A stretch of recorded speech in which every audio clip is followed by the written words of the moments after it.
Look into the benefits, including career skills and money for college. Take a moment. Go to NationalGuard.com today.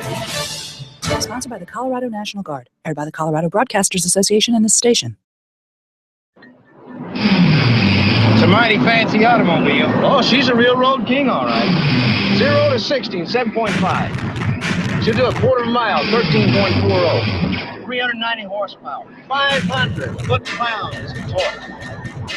Whatever that is. Performance and image, that's what it's all about.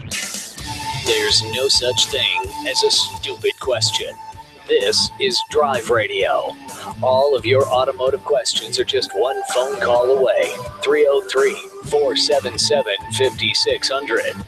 Drive Radio is made possible by the member shops of Colorado Select Auto Care Centers. To find one near you, go to drive-radio.com.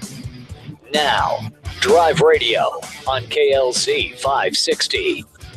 Good morning, everybody. Welcome to Drive Radio, and I am your host, John Rush.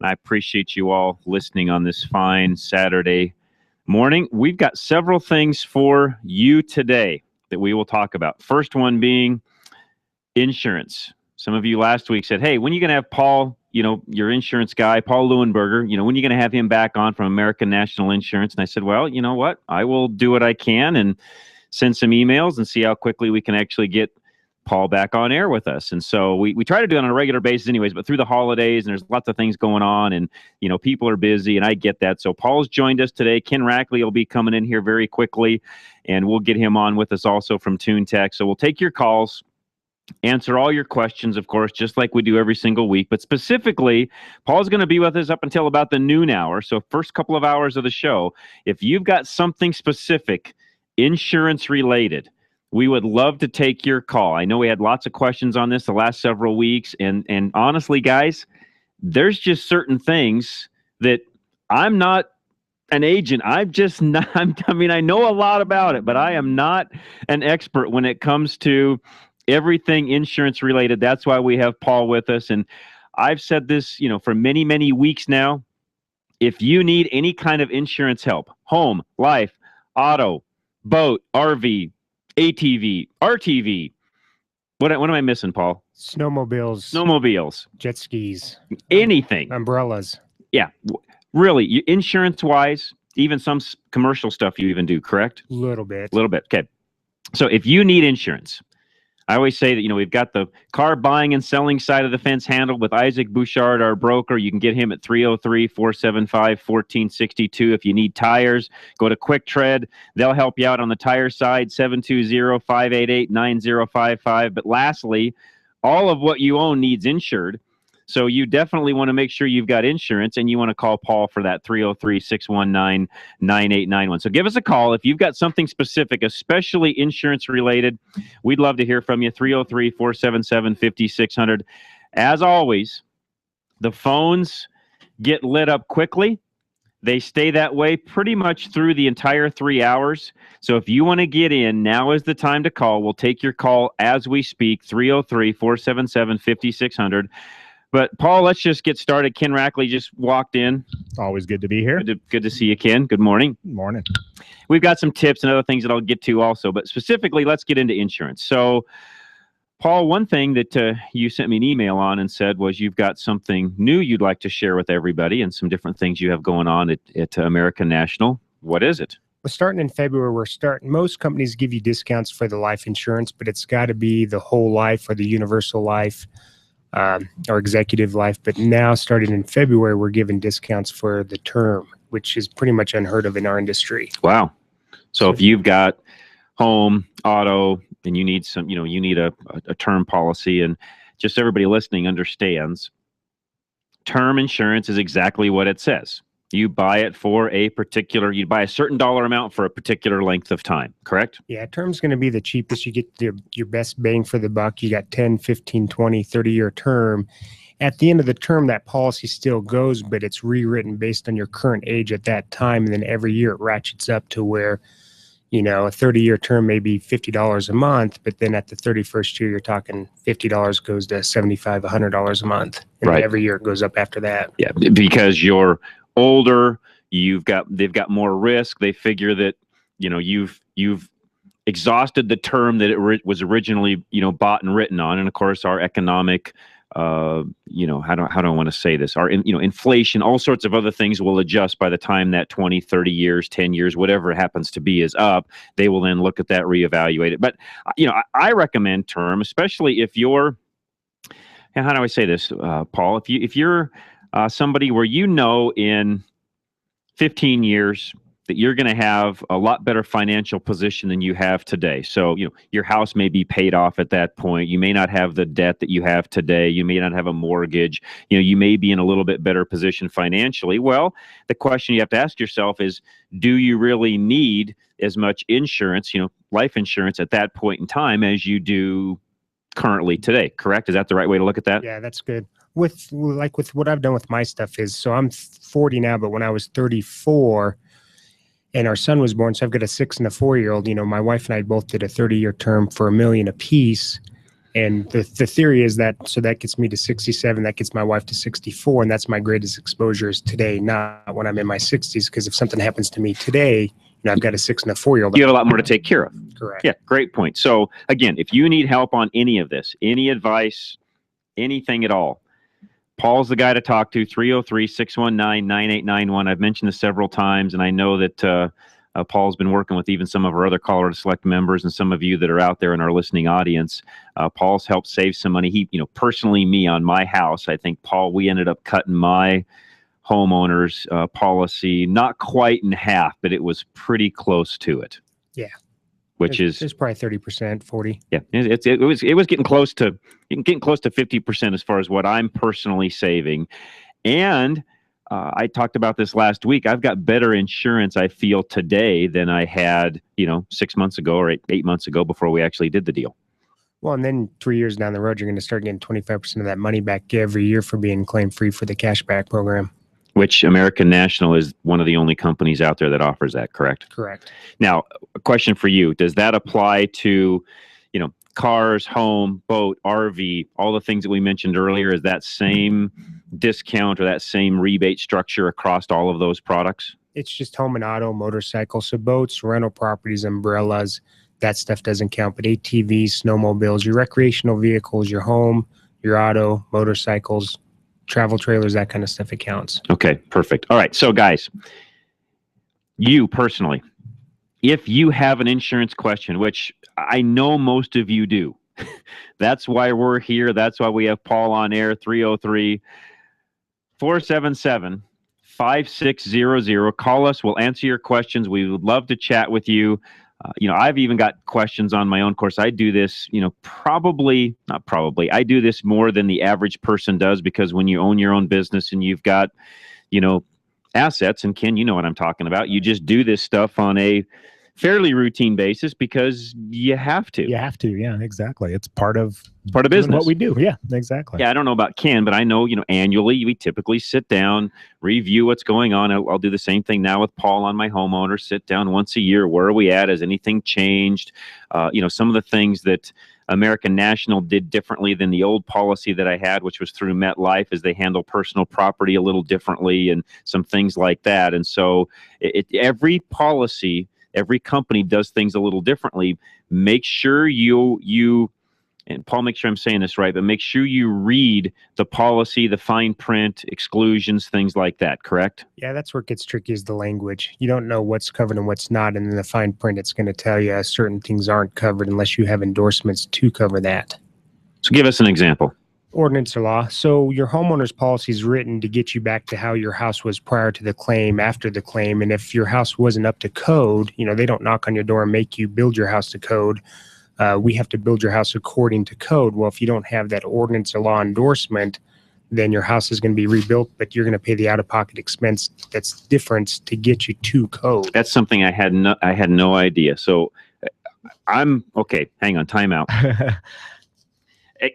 I say this all the time. Those of you out there in Drive Radio world, I hope that you understand this. There isn't a show I ever do that I don't learn something by the time the show is over. So I'm learning something now. So I can make sure I get this correctly. So I own a home that's, maybe right now it's 40 years old. And it doesn't have the same, it didn't have the same code requirements 40 years ago or even 20 years ago that it has today, correct? Correct. So what I'm hearing you say is unless it's built into the policy that when the home is rebuilt, because when it gets rebuilt, it will have to be to code. You can't just go back and build it the way it was 40 or 20 years ago. You've got to build it to today's standards, right? That's what you're saying? Correct. What you're saying, though, is unless I've got insurance to cover meeting, upgrading the home to meet the new codes, I have to pay out of pocket. Is that what you're saying? Whatever that expense is, it's going to be done on the endorsements. It's usually O/L, ordinance or law, and there'll be a percentage for what it will and won't cover. But most of the people out there, you'll find out they don't have that coverage. I did not know that. So there's a tip for you. I had no idea. That shows you what I know. I did not know that existed. So especially those of you that own older homes, but let's face it, the codes change. We all know about regulations. Those things change. In some cases, they can change annually, right, guys? Sure. They can change, plumbing codes, electric codes, roofing. We had a big deal here in Colorado several years ago where a lot of older homes have shake shingle roofs, Right. and you can no longer have those, right? Especially in certain areas, right? Especially if you're in a high fire area. Mhm. So in turn, those are the things that Paul is talking about. Now, we're going to get into also auto, which, of course, for you guys out there driving, this is a really big deal. The auto insurance side of the fence is huge. If you've got a question on your insurance, maybe you've had an accident, maybe you want to know, what's going on, how should I approach this, what kind of coverages should I have? That's one thing I really want to focus on today, because in Colorado, our minimums, and I learned this through Paul, our state minimums are extremely low, aren't they, Paul? Yeah, it's $25,000, $50,000 for bodily injury, which translates into if you get in a car accident, they're going to pay out $25,000 per person, no more than $50,000 per accident, just for bodily injury. And once those requirements are met, the insurance company walks away from it, and the rest is up to you. And let's face it, folks, you go to the hospital with any kind of a car-related injury. I mean, I've seen. We have workman's comp. Ken, you do too. You know as well as I do that there are back injuries that can go into the $30,000, $40,000 range for a single injury. No blood came out of any extremity of your body. You just had some sort of a, neck, back, some sort of an injury along those lines. Before it's over with therapy and all the other things that go into it, you could easily exceed the limit you just mentioned. Yeah, you got to factor in pain and suffering, physical therapy. You're going to see specialists. You've missed 6 months of work. Wow. Sure. So before we go to break, and by the way, call us. I know some of you have questions. Somebody called in and dropped right off, but call us. We got lines open. I should have said that earlier. Lines are open. Call us as soon as we build up. Then when somebody drops off, you need to wait and call in. But right now, call us. We'll get you right on air. 303-477-5600. In the case, Paul, where I want to say this in the right way. I want to frame this correctly. If you don't have any assets, is it okay to do the minimums, or do you still have risk if something like we just mentioned happened? You've got an accident, you've got the minimums, you rent an apartment, you don't own a home, you don't have, or you've got, an excess of debt, so your net worth isn't very high. Do you still need to have more than state minimums to cover yourself? Yeah, I think it's your responsibility. I have that talk with people all the time that they're in their early 20s, and I tell them, to go from 25, 50 to at least 100, 300, you're talking $5, $6 a month. Because if something happens, you're talking garnishing your wages. You're going to have that lawsuit follow you around the rest of your life until it gets paid. You're still responsible either way. Yeah. As a human being, yes, you're still going to be held responsible. And that's where I wanted Paul followed that perfectly, because I know exactly what the answer was. And I think, yes, you need to be protected, because the last thing you want to do is either be paying out through your paycheck the rest of your adult life, which if it's a big enough claim, could happen. You go out, run into somebody, there's a death, there's settlements that come into play. You may not have any assets, but guess what? You're going to be paying a judgment. Yeah. Potentially the rest of your life. I want to share a story with you guys when we come back that somebody called in and shared the last time Paul was on, which I think also goes along these lines and why you need to be careful with where your limits are, your minimums are, I should say, not your limits, but your minimums. We'll talk about that when we come back. Again, Paul Leuenberger's with us, American National Insurance, and insurance is a big, big deal, especially when you need it. And you need it all the time, but when you have a claim, it's really a big deal. We'll talk more about that as soon as we come back. John Rush, Ken Rackley, Paul Leuenberger, Drive Radio, KLZ 560. We've all been there. You run to the hood and suddenly realize you don't have the parts you need. Or even worse, you don't know what parts you need. Well, at Napa Auto Parts, we have ASE certified parts specialists that'll make sure you find that right part.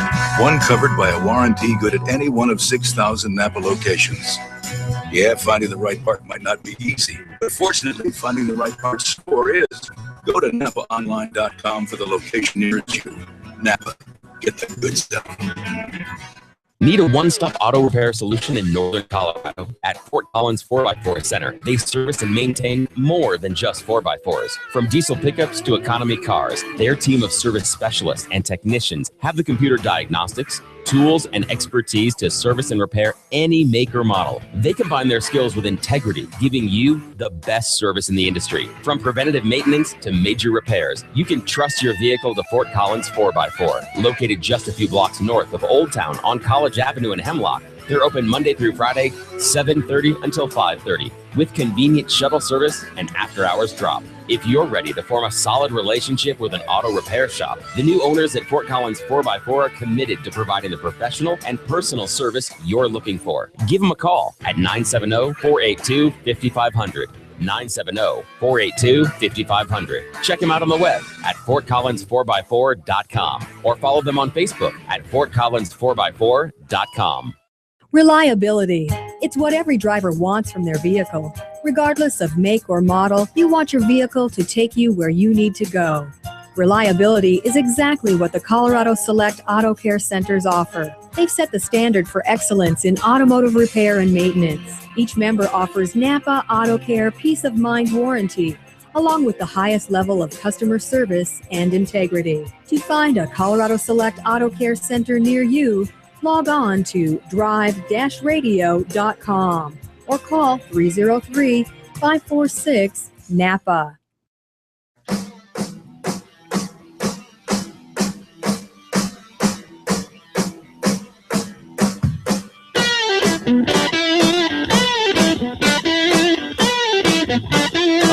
All right, so we're back. Paul was just showing me, he just wrote somebody some insurance on a new Hellcat.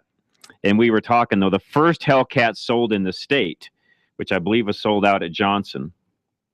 The person from Winter Park that bought it had 2 passengers with them. They had only driven it for an hour. They were out on the little road by the fairgrounds out at Adams County. That's on right that by Riverdale, right out there. You know the road. Took one of the corners, didn't make it, T-boned it into a tree, totaled it.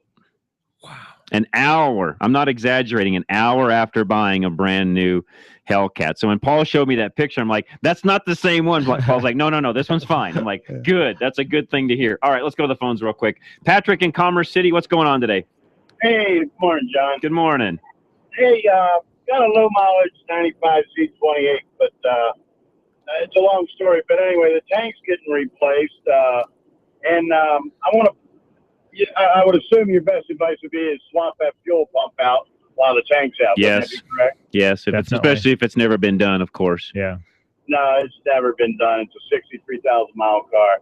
What's the difference between the AC Delco pump and the Napa pump? I mean, how's the quality there? Well, if you buy the right Napa pump, it could either be a Delphi, which essentially is the AC Delco pump. So if you buy the right Napa pump, it's the same pump. Yeah, I just called Napa, and I can't get it in till Friday, and they're going to work on it on Tuesday. Okay. They can't get the pump until next Friday? Yeah, they said it's a special order. What year is this C28? 90. 95. 95. Okay, so it's getting old enough where it could be. Well, your next option would be, does a dealer have one? Yeah, they're $394. And how much was the Napa one? $260 for the Delphi and $199 for the other one with the lifetime warranty. It's built to the General Motors spec. I would go with the Delphi or the AC Delco GM, which is the same one. See if they can get it a little quicker by overnighting, because a $10, $20, $30. That's a lot. That's not a heavy part. You could overnight it for $10 or $15. Right, exactly, and that's going to be well worth it. Or second day it even at that. Yeah. So I mean, I know you guys. I listen to you every week and that. So even though you're Napa guys, you would recommend the GM pump or the Delphi Well, pump. and again, because Napa sells that pump, we can say, yeah, put the OEM pump in it, which Napa sells, because Delphi is an aftermarket company essentially now. They're no longer owned by GM. They're their own standalone company. Right. And so they're selling that to several different people. And that's, and again, not to steer you away from Napa, but do your pricing and see if maybe somebody else that's around could also meet that at a cheaper price and get it faster. And I would venture to guess, to Ken's point, you could overnight that or second day it and probably get it faster and not spend a lot more money on it. Yeah. Yeah, see, and I bought the car from a dealer. A buddy of mine runs the store, but there's supposedly, I think, Tuesday, the new tank and all the parts are going to be in on Tuesday. So I'd have to have that pump by Tuesday. Yes, you would. Which means you're going to have to, which means now you'd have to overnight it to get it by Tuesday. Right. Right. And that other pump for $199, how do you feel about that? I wouldn't use it. Nah, me either. Ken's shaking his head, so am I. Yeah. You guys on YouTube can watch us. We're shaking our head. No. Yeah, we've just had issues. Yeah, because you got to pull the tank. You got to drop the rear axle and all that. Yeah, the Camaro, that's a tough job. That's probably why you're replacing the tank, because it was replaced one time before and they broke the neck on it and on that filler tube, how it goes up. That's what he said, because when I went to emissions, the carbon was out the roof. There you go. We've run across those a time or two. Yeah, those are tough. Yeah. I tell you what, it's a fun car. So either cough up the money for the GM or try to get that Delphi overnighted. That's exactly right. Yep. All right, guys. Yeah, because that's an expensive fix. I appreciate your honesty. You bet. Thank you, Patrick. All right. Thanks, guys. Appreciate the phone call. Line's open. Give us a call. Anything you want to talk about, of course, we are talking insurance, but we'll take anything you want to talk about, as Patrick just had his question on a fuel pump. So anything that you want to ask us, folks, this is a show for you individually. You guys that are out there listening, driving, you know who you are. If you've got a question, we say it all the time. There's no dumb questions on Drive Radio. Call us. We'll answer it. 303-477-5600. Back to insurance, though. We were talking through the break a little bit. And there's a story that one of our callers actually called in with last time Paul was on that I want to share with those of you that are out there, especially those of you that have kids or grandkids, because this is a pretty important thing. So there's a gentleman that called in last time Paul was on, gave the story of a family member they had or somebody that they knew. I can't remember exactly if it was in their family or somebody that they were close to, but granddad buys granddaughter a car to drive. It's insured in his name. She's, of course, on the insurance and able to drive it. He buys the minimums, and they have an accident. She has an accident. Granddad, by the way, also has some assets, not a ton, but has enough where he can retire and, live comfortably and all of that. I wouldn't say that, I don't think that they called in and said that by any means he was, extremely wealthy, but he was set for retirement at that point. Accident happens. There is a judgment against them because of what happened. There was not enough insurance to cover everything that came in on the claim and the judgment. So guess what? Granddad lost everything. Ended up not being able to retire and died a lot less wealthy than he would have had he had the proper insurance and umbrella, things like that, to make sure that things are covered. So I'm not saying don't buy granddaughter a car and insurance and so, and insure it and so on. I'm just saying, to Paul's point, if you're going to do that, make sure you have yourself covered, because an umbrella, in that case, Paul, an umbrella wouldn't have been that expensive, would it have been? No, you're talking $152 a year for the umbrella. And if you go out and you do that for your grandkids or for your kids, and your name's going to be on that title, and they go out and get their own insurance, just make sure you educate them to get good insurance, because there's going to be that back door to get back to you because you're on title. Because you're still part owner of the vehicle. Yeah, it's your car. It's your car. which means you're responsible to make sure that it's insured properly. Well, and that's what a lot of kids do is they'll go out there, get the state minimums because they can afford it because they're in college. Dad's bought the car's in dad's name. Kid has it insured. Something happens. Well, lawyers aren't going to go after the kid. No, they're going after whoever has assets. Correct. That's how it works, folks. All right, let's go to Jerry up in Greeley. Jerry, what's going on today? Well, I got one of those stories about being underinsured, basically. Okay, let's hear it. 2.5 years ago, I was out in Kansas on my Harley, and I put it down in a ditch. And let's just say $60,000 later, I'm still alive and kicking. However, I did not have personal property protection at that time on that motorcycle, so all they paid was legally they had to pay like 10% of Kansas minimums, which was $50,000. So they paid $5,000 out of about $60,000, and the rest is on me now. Wow. Wow. Yeah.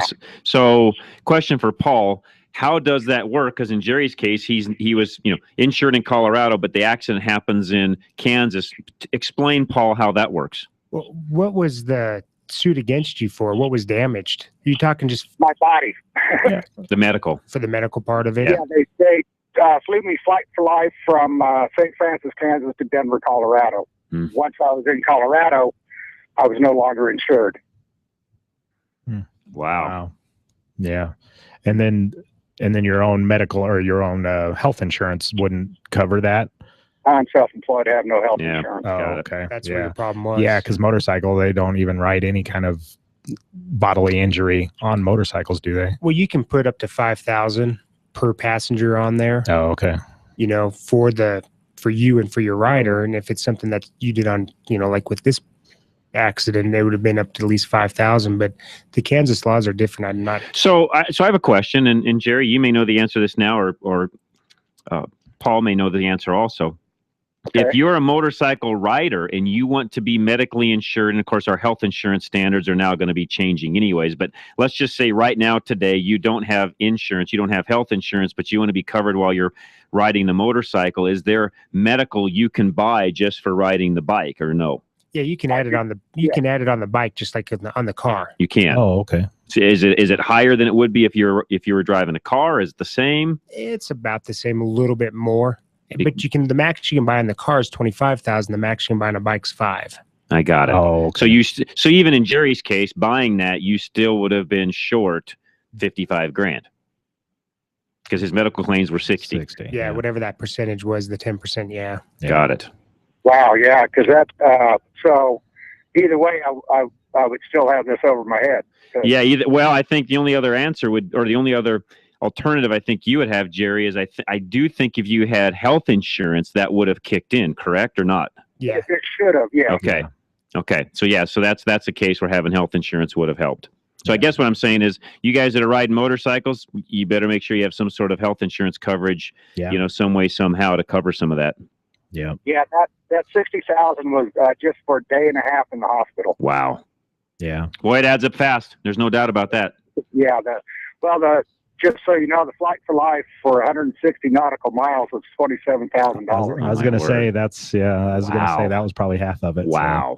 So, Shows you what it costs to fly those little rocks that fly in the sky. Yeah. Yeah. Well, this was actually a pretty nice little jet. Yeah, exactly. Yeah, but a helicopter's still a flying rock. Yeah, I guess it was worth it being found on a luxury jet. There you go. Yeah. 20 So minutes. not to pry, Jerry, but how'd you get all that paid, or have you at this point? I'm still paying on it. Got it. Just monthly payments to 3 or 4 different, entities. And, yeah. Well, at least you're still with us. That's the plus side. Yeah. Well, 6 broken ribs and a couple fractures of the collarbone later. I'm just fine. Are you still riding? I had to sell it to make ends meet. Oh yeah. Okay. All right. But your insurance covered the bike, right? Yes. Yeah. Okay. Yeah. Okay. Yep. Well, Jerry, appreciate that story and best of luck to you. Appreciate you sharing that with us. Yeah. You guys were talking about it. I just thought the listeners out there ought to know they need to get all the coverage they can. Yes. Great story, Jerry. Appreciate you calling in. That's a great story. And folks, those of you out there driving, riding, doing whatever it is you do, you need to make sure that you have proper coverage. And there's only one way to do that. You've got to sit down. This is my opinion. Now, Paul may have a better answer, but my answer is You cannot do this over the internet. It's even hard to do over the phone. You really need to sit down with a face-to-face, lay all your assets out, let your agent know exactly what's going on so they can look at your financial position and make recommendations based upon where you are and what you need to do. Is that the right answer, Paul? Yeah, and a lot of the listeners just, you don't know what it is you're looking at. I mean, you see numbers, but you don't know what those numbers represent. And there's so many people I've sat down with and gone over this stuff with, and they're like, I had no idea that that's what that covered. Okay, we'll talk more about that as soon as we come back. If you've got a question, comment, car question, you name it, we'd love to hear from you. 303-477-5600. Again, Ken Rackley's with me. We can answer any question you've got going on today. Doesn't matter what it is. I do have some tech tips we'll share as we get into the 11 o'clock hour. But in the meantime, lines are open. We'd love to hear from you. 303-477-5600. And don't forget, there's still more snow coming. So make sure your car is prepared. We'll talk about that also when we come back. John Rush, Paul Leuenberger, Ken Rackley from TuneTech, KLZ 560. Having transmission problems? Stop by Larry's Automotive today. We're your only Colorado Select Auto Care in North Denver that also specializes in automatic and manual transmissions. We're a family-owned small business taking care of your family-owned fleet of cars, trucks, and SUVs since 1994. We specialize in transmission and drivetrain problems and offer a 3-year, 36,000-mile warranty. We're also an ATRA member. Call us at 303-427-2108 for an appointment or find us on the web at coloradoselect.com. Larry's Automotive, a proud member of Colorado Select Auto Care. K&N's premium oil filters are very different. They make oil changes easier. K&N's wrench-off oil filters have a 1-inch nut welded on the top so you can easily change the filter with a wrench or ratchet. And used with a Ziploc freezer bag, you can even remove a K&N oil filter with no oil spillage at all. Another great product from K&N, an American manufacturer since 1969.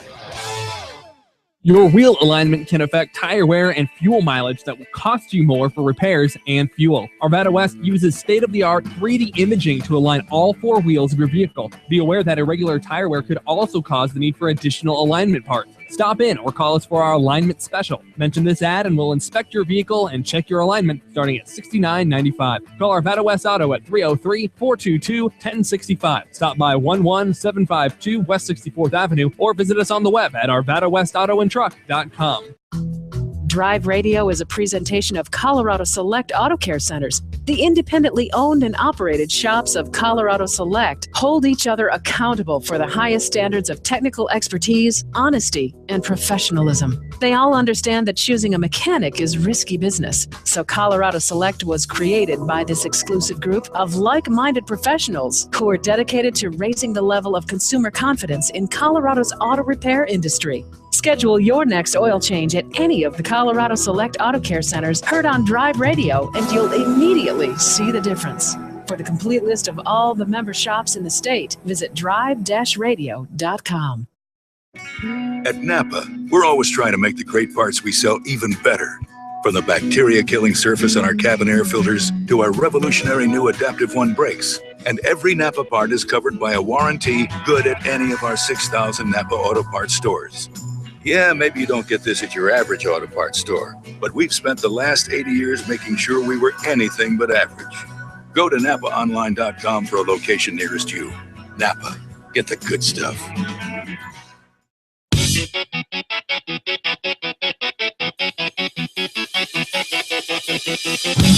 John Rush, Drive Radio. Saturday. I only do that once a week. Sorry, it is Saturday. My days run together anymore. But anyways, yes, Drive Radio, John Rush, Paul Leuenberger, and Ken Rackley talking about anything cars, insurance, especially right now. We've got Paul on until noon. But, hey, we'll take anything you want to talk about. Call us. Lines are open, 303-477-5600.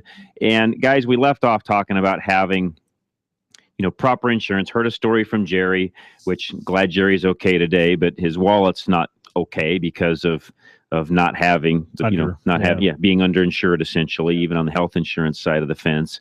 And so there's lots of questions. In fact, some of you last week said, hey, we need to get Paul on. I've got a couple of questions. Now is the time to ask. We're not going to have Paul all day today. So if you've got a question for Paul specifically, here's the thing too, folks. Nobody knows who you are calling in. So this is about as anonymous as it gets, calling in and talking to an insurance agent about your particular need. So if you've got a question, you're thinking about, buying a car, selling a car, changing jobs, changing, insurance companies, all those things have effects upon what you need as far as insurance goes.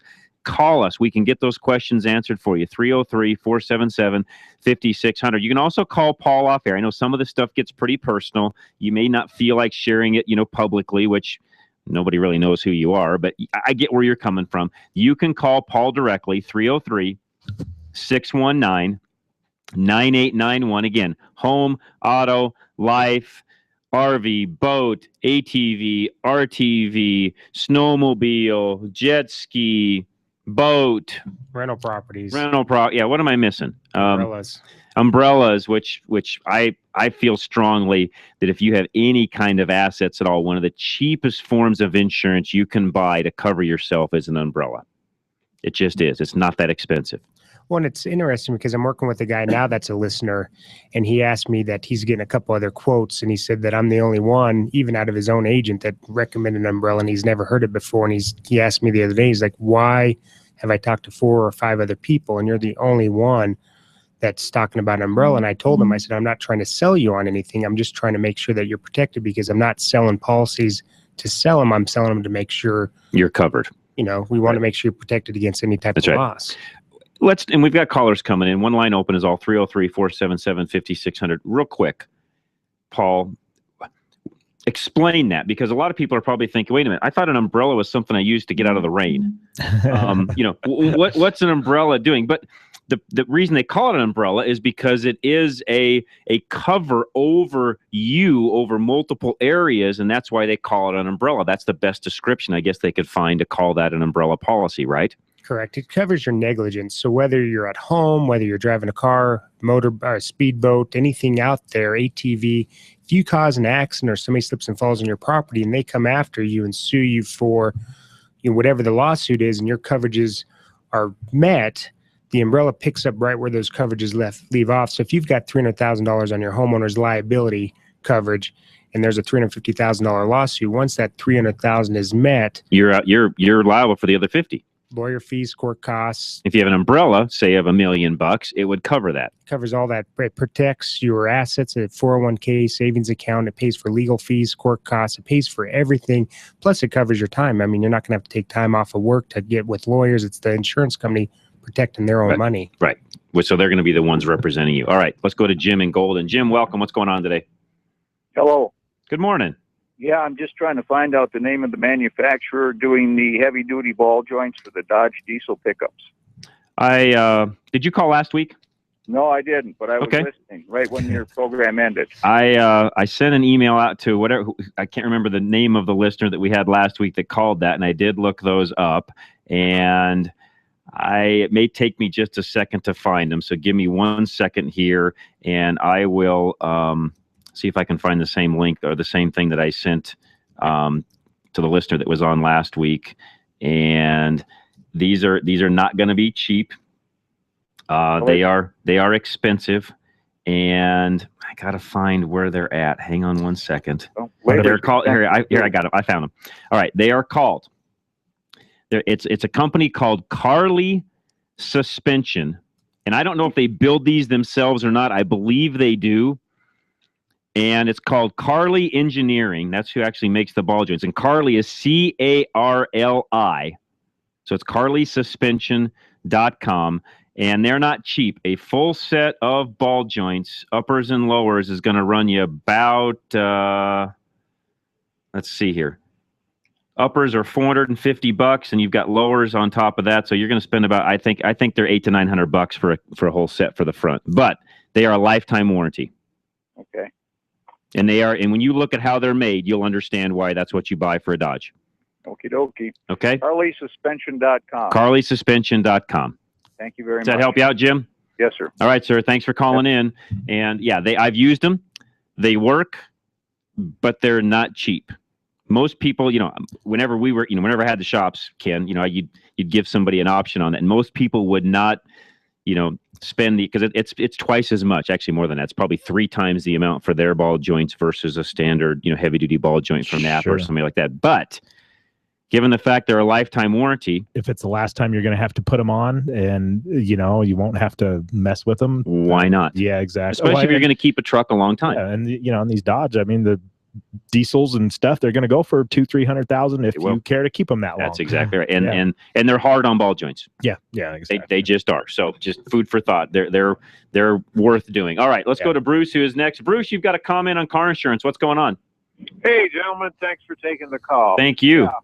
I have always thought one of the best solutions to the car insurance problem, because the huge problem with a sixth to a fourth of the drivers without car insurance. Yeah, I think they figure out there's about 30% running around that don't have insurance. Yeah, 35%. Yep. So that's a third of the people don't have car insurance. That's right. A third of the people driving do. Third of the cars that are surrounding you while you're driving don't have insurance. Yep. So, and really the solution I ever heard to this was to have a 30 cents a gallon gas tax, and everyone has a basic insurance problem. Everyone's covered, because there's no way that these people who don't have insurance aren't going to be picked up by the ambulances or cared for by the hospitals or anything else. So it's just a big drain on us. So we just might as well pay for everything up front with a gas tax. That sounds like socialism. It is socialism. We do really lots of things that are socialist. We do. Public roads are socialist. You betcha they are. Public court systems are socialist. And it's always a case where the people who are, the slackers and the scofflaws don't pay. Yeah, no, you're right about that. I'd have to think through that one a little bit to figure out if that's where all of the loopholes would be. Canada, for example, there's parts of Canada. My kids live in the center part, Winnipeg and that area, and they have a Providence run car insurance. So there's one company. You can only go to one company to buy the insurance, and it's a unique way of doing things. I'll have to get more details on that, but it's unique. It's not like you're saying where everybody just automatically gets it. They still have to buy it, separately, but they have a better control over who actually is insured and who's not. And you just you cannot drive without insurance up there. And it's a deal that, I wouldn't have one insurance. I would just have a basic coverage for everyone that's paid for by the gas tax. And then, of course, we would still buy insurance, because if you have any money, you're going to make sure you have more coverage, right? You want to really protect your assets. Right. And if you're just a responsible person and you want to take care of any damage you might cause. I was just hit, a year ago, by a 15-year-old girl with no license, driving an unregistered car in the state. And then, of course, they won't give me anywhere near the value of, the used car that she destroyed. Which means you, at that point, so what you have to determine next, and I'm going through this in a particular situation I have going on, now you got to determine, is there anybody in that chain of custody of the car that has any kind of assets you can go after, mom, dad, etc. Right. And one of the risks we take really, I think, or just living our lives, is that, one, bad things happen to us, and then bad things are going to be caused by, the negligence of others who have no money. Right. You can't get out of a rock. Yeah, no, that's pretty typical. I know where you're headed. I'll have to think through that one. I don't know. Off the top of my head, I'm not sure. I don't know. I will do some thinking on that. In fact, I'm going to try even during the week to get Paul on during the weekly show. We're gonna try to put that together here in the next month or so, where we could actually really delve into some of the ins and outs of some of this stuff, even more than we do during the day, and even get into some of the politics of insurance and so on, which there is. The reason why we have such low state limits right now is pure politics. Yeah. Well, hey, gentlemen, thank you much. Appreciate it, Bruce. Thanks a lot for your call. Go ahead.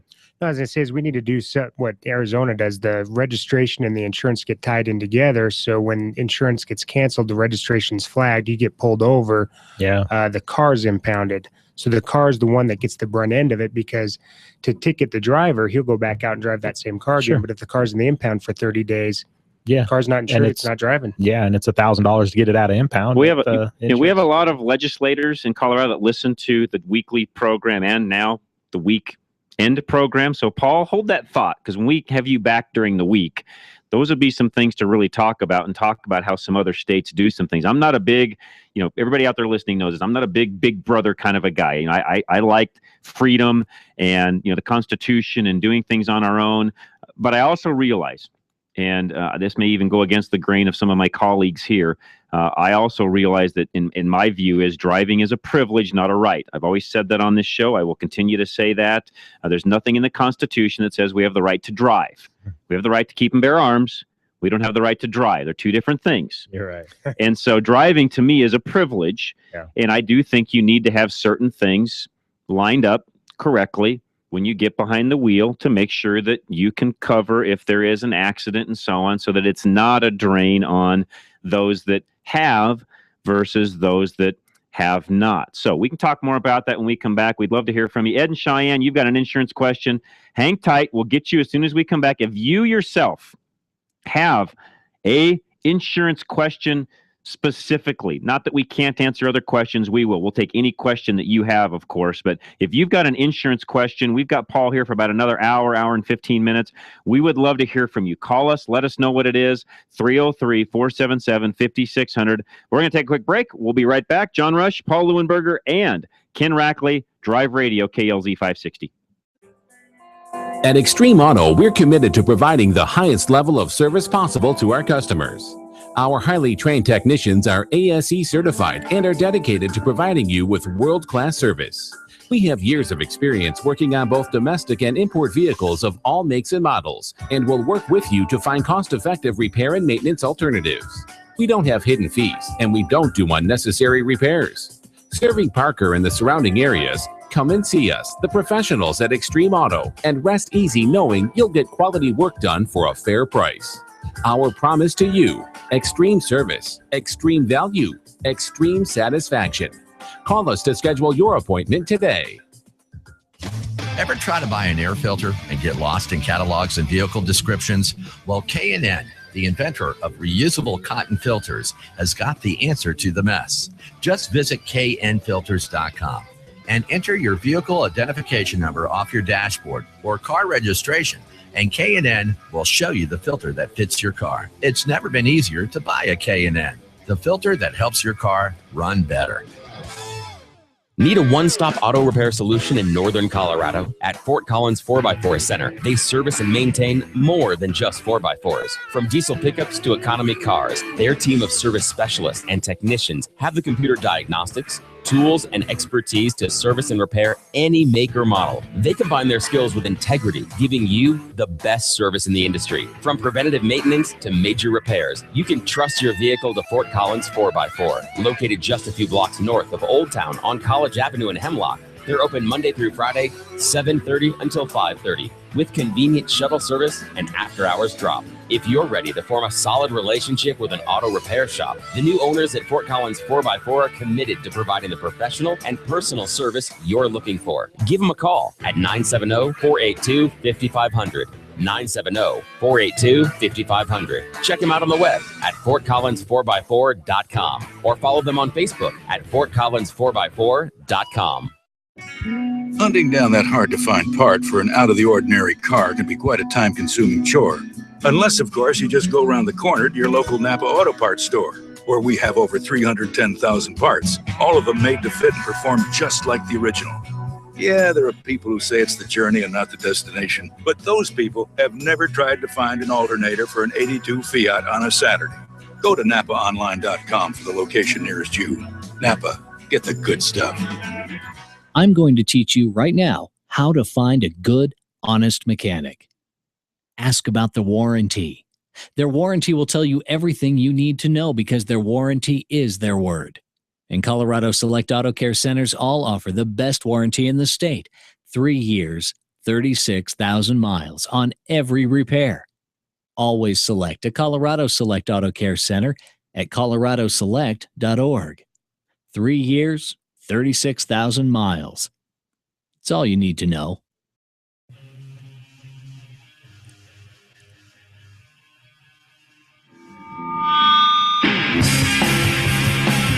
All right, John Rush, Drive Radio. Ken Rackley from Tune Tech, and Paul Leuenberger from American National Insurance. We'd love to hear from you. Questions you've got, comments, what's going on in your life, especially insurance-wise. We'd love to take care of whatever question you have. Let me know what it is, and we'll get it answered for you, 303-477-5600.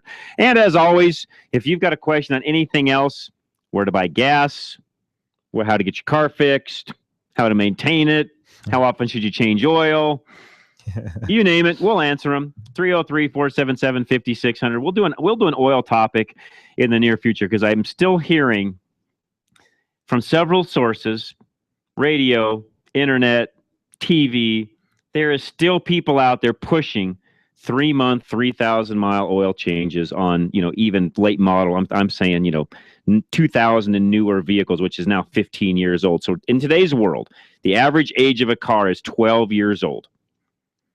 In that 12-year time frame of vehicles that were manufactured, you do not need to change oil 3 months and 3,000 miles.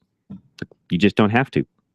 Oils and everything else are better. Oils, filters, the machining processes, the fuel injection on the engine itself, as far as how clean they burn. Less contaminants in the oil. You just don't need to. So if you're hearing that from somebody, that's wrong info, folks. You just don't need to. There are some isolated cases in that group of cars I'm talking about where you may need to have a 3-month, 3,000-mile oil change, but it's rare.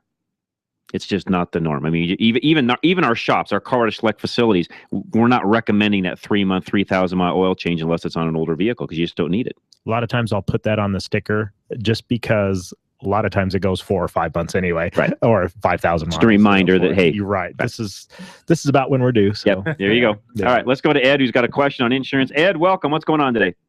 Hi, guys. It's not questions, a couple of comments. Sure, no background. When I was growing up, I had several relatives working for insurance companies, so I knew a lot of the terminology before I even opened up for a license.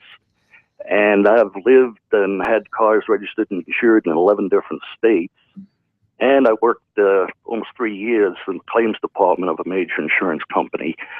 So I completely agree that don't buy your insurance from a lizard or a caveman or a bubblehead blonde. Go in and sit down with the agent and talk it over and get the info. And there's several things like the fellow alluded about having out of state. All these states have what they call state specifics.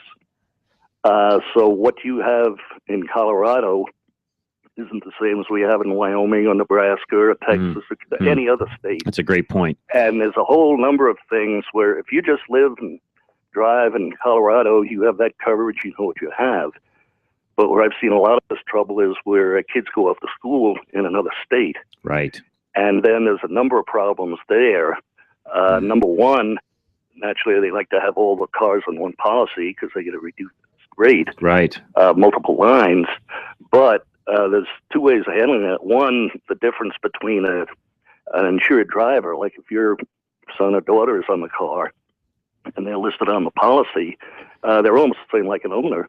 They can give a permissive driver. In other words, if you give me your car to drive, I'm a permissive driver. Okay.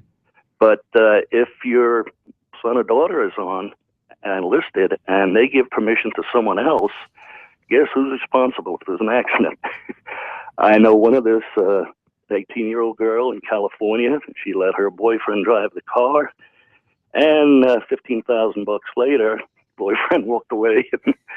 But I'd say these state specifics are so unreal. It's a good point. What you have to look and cover, and if you're going to be even just driving in another state, or if you get snowbirds, if you live in Colorado for 6 months, and right, go down some southern state for 6 months. Find out what's covered and what's insured, and especially on RVs.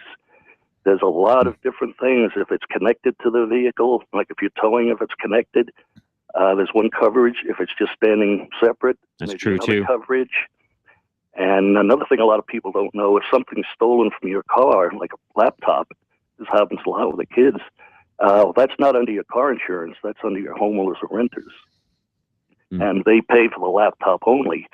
If you got 2 years of college notes in there that are gone, that's tough. Or personal identity theft type things too. Yeah. And another thing is you get, especially this is a late teen, early 20s guys. They'll buy, say, a $10,000 truck and then put $10,000 worth of wheels and tires and $10,000 worth of stereo. Yeah. And then when they have the accident, they want it all covered. Right. And, If you haven't got that covered on the front side, you're not going to get that. If you haven't listed that, That's right. they'll cover your base That's right. van or truck only. Good point. And we could go on for this for hours. But one final thing is the rental, too. If you have rental insurance, different states and companies have different regulations on that. Some you have to be 18, some 21, some 25. Right. So say if you had a 18-year-old in Colorado and they wanted 21 or 25, you could get the rental car, and let them drive your other car. But if they're off in some other state, they might not have a rental. Oh, good point. In fact, I want to get into rental insurance in just a moment with Paul. So keep listening, Ed. You just brought up some great points. I appreciate it very much. And also that fellow that wants the 30-cent tax. Yeah, I don't think that's going to fly. It's not going to work for a whole number of reasons. Yeah, it sounds good. It's a nice theory, but we talked about that through the break, and I'm not sure I can wrap my head around that one quite yet. Yeah, well, I can just think of a whole number of reasons why it won't work. Yeah. Well, I personally just don't like paying for other people's stuff. Now, I realize we have, a certain amount of socialism when it comes to our roads and things along those lines, and now we have it with healthcare and other things. That doesn't mean I like it. So I'm one of these that I don't want to push that any further than I have to. We already have enough of it. I like to see less, not more. Yeah. So as I say, if you have a state that allows it, get the uninsured motorist or underinsured motorist, but not all states allow that, and some have different rules about how that's applied. Interesting. You may have to cover, like New Jersey. If you have a hit and run, you can't prove they were not insured, so it doesn't apply. Interesting. You have to pay for it out of your collision. I did not know that.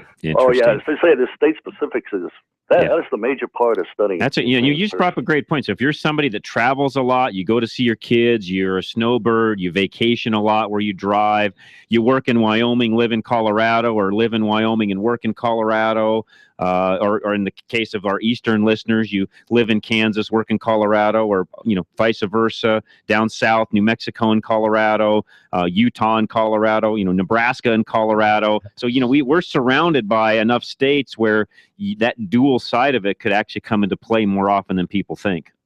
Oh, yeah, you certainly have to, even if you're just a casual traveler, if you send kids off to school, that's really important to go over that. That's a great point. So I appreciate you calling in, Ed. Okay, I don't Thanks. take any more time, but appreciate that. Let someone else get a chance. Thank you very much. That's awesome. Those are great comments, and I'd never really thought about the out-of-state sides of the fence, Paul. So how does that work with? What do you recommend people do on that? Figure out where you're going to be going, or how do you do that? Yeah, figure out where you're going. And like with us being nationwide, I can always get them in touch with, if you're going to be going to school in California or Washington or Oregon, get them in touch with an agent in that area that can help educate with, each state has different laws. So what do we need to be aware of if they're going to be going to school at, Arizona State, or they're going to school in San Diego State? What do we need to be, what do we need to know? And are they going to have a car there? And Got it. All right, we're going to take a quick break here in just a moment. When we come back, one thing I do want to cover, this is an important area. Most people are really confused when it comes to what you should do when you're at the rental counter renting a car. So you're going on vacation, you've just hopped in a plane, you arrive somewhere, you're now at the rental car counter at the airport, and they're always sticking something in front of you saying, do you want these coverages? All right. There's a lot of confusion and misconceptions on either what you're buying or what your own insurance is going to cover. That's a big deal. And it's something that you really need to make sure you're paying attention to, because if you don't, again, you could find yourself out of pocket for a lot more than what you did with the rental itself. Okay? We'll cover that when we come back. Matt's taking a call right now. Larry's on the phone, but as soon as he gets done, we'll take a quick break. We'll come back from the news. Hang with us. John Rush, Paul Leuenberger from American National Insurance, and Ken Rackley from TuneTech. We have a couple of lines open. We're going to take Wally, who's got some questions, as soon as we come back. Do not go away. Continue to listen. Hour 2 of Drive Radio is coming up next. John Rush, your host, KLZ 560. Coming here and wasting all my time, 'cause when you're still so near, I can't lose my mind. perfume that you wear. There's all the ribbons in your hair. Man, I don't mind you coming in, wasting all my time. Still haven't had enough? Go to drive-radio.com. Email your questions and comments. Download previous programs and find lots of useful information, including your nearest Colorado Select Auto Care Center. That's drive-radio.com. Thanks for listening to Drive Radio, sponsored by the member shops of Colorado Select Auto Care Centers on KLZ 560.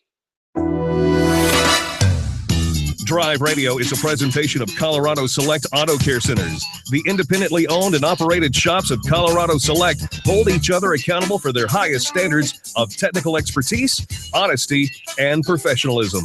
They all understand that choosing a mechanic is risky business. So Colorado Select was created by this exclusive group of like-minded professionals who are dedicated to raising the level of consumer confidence in Colorado's auto repair industry.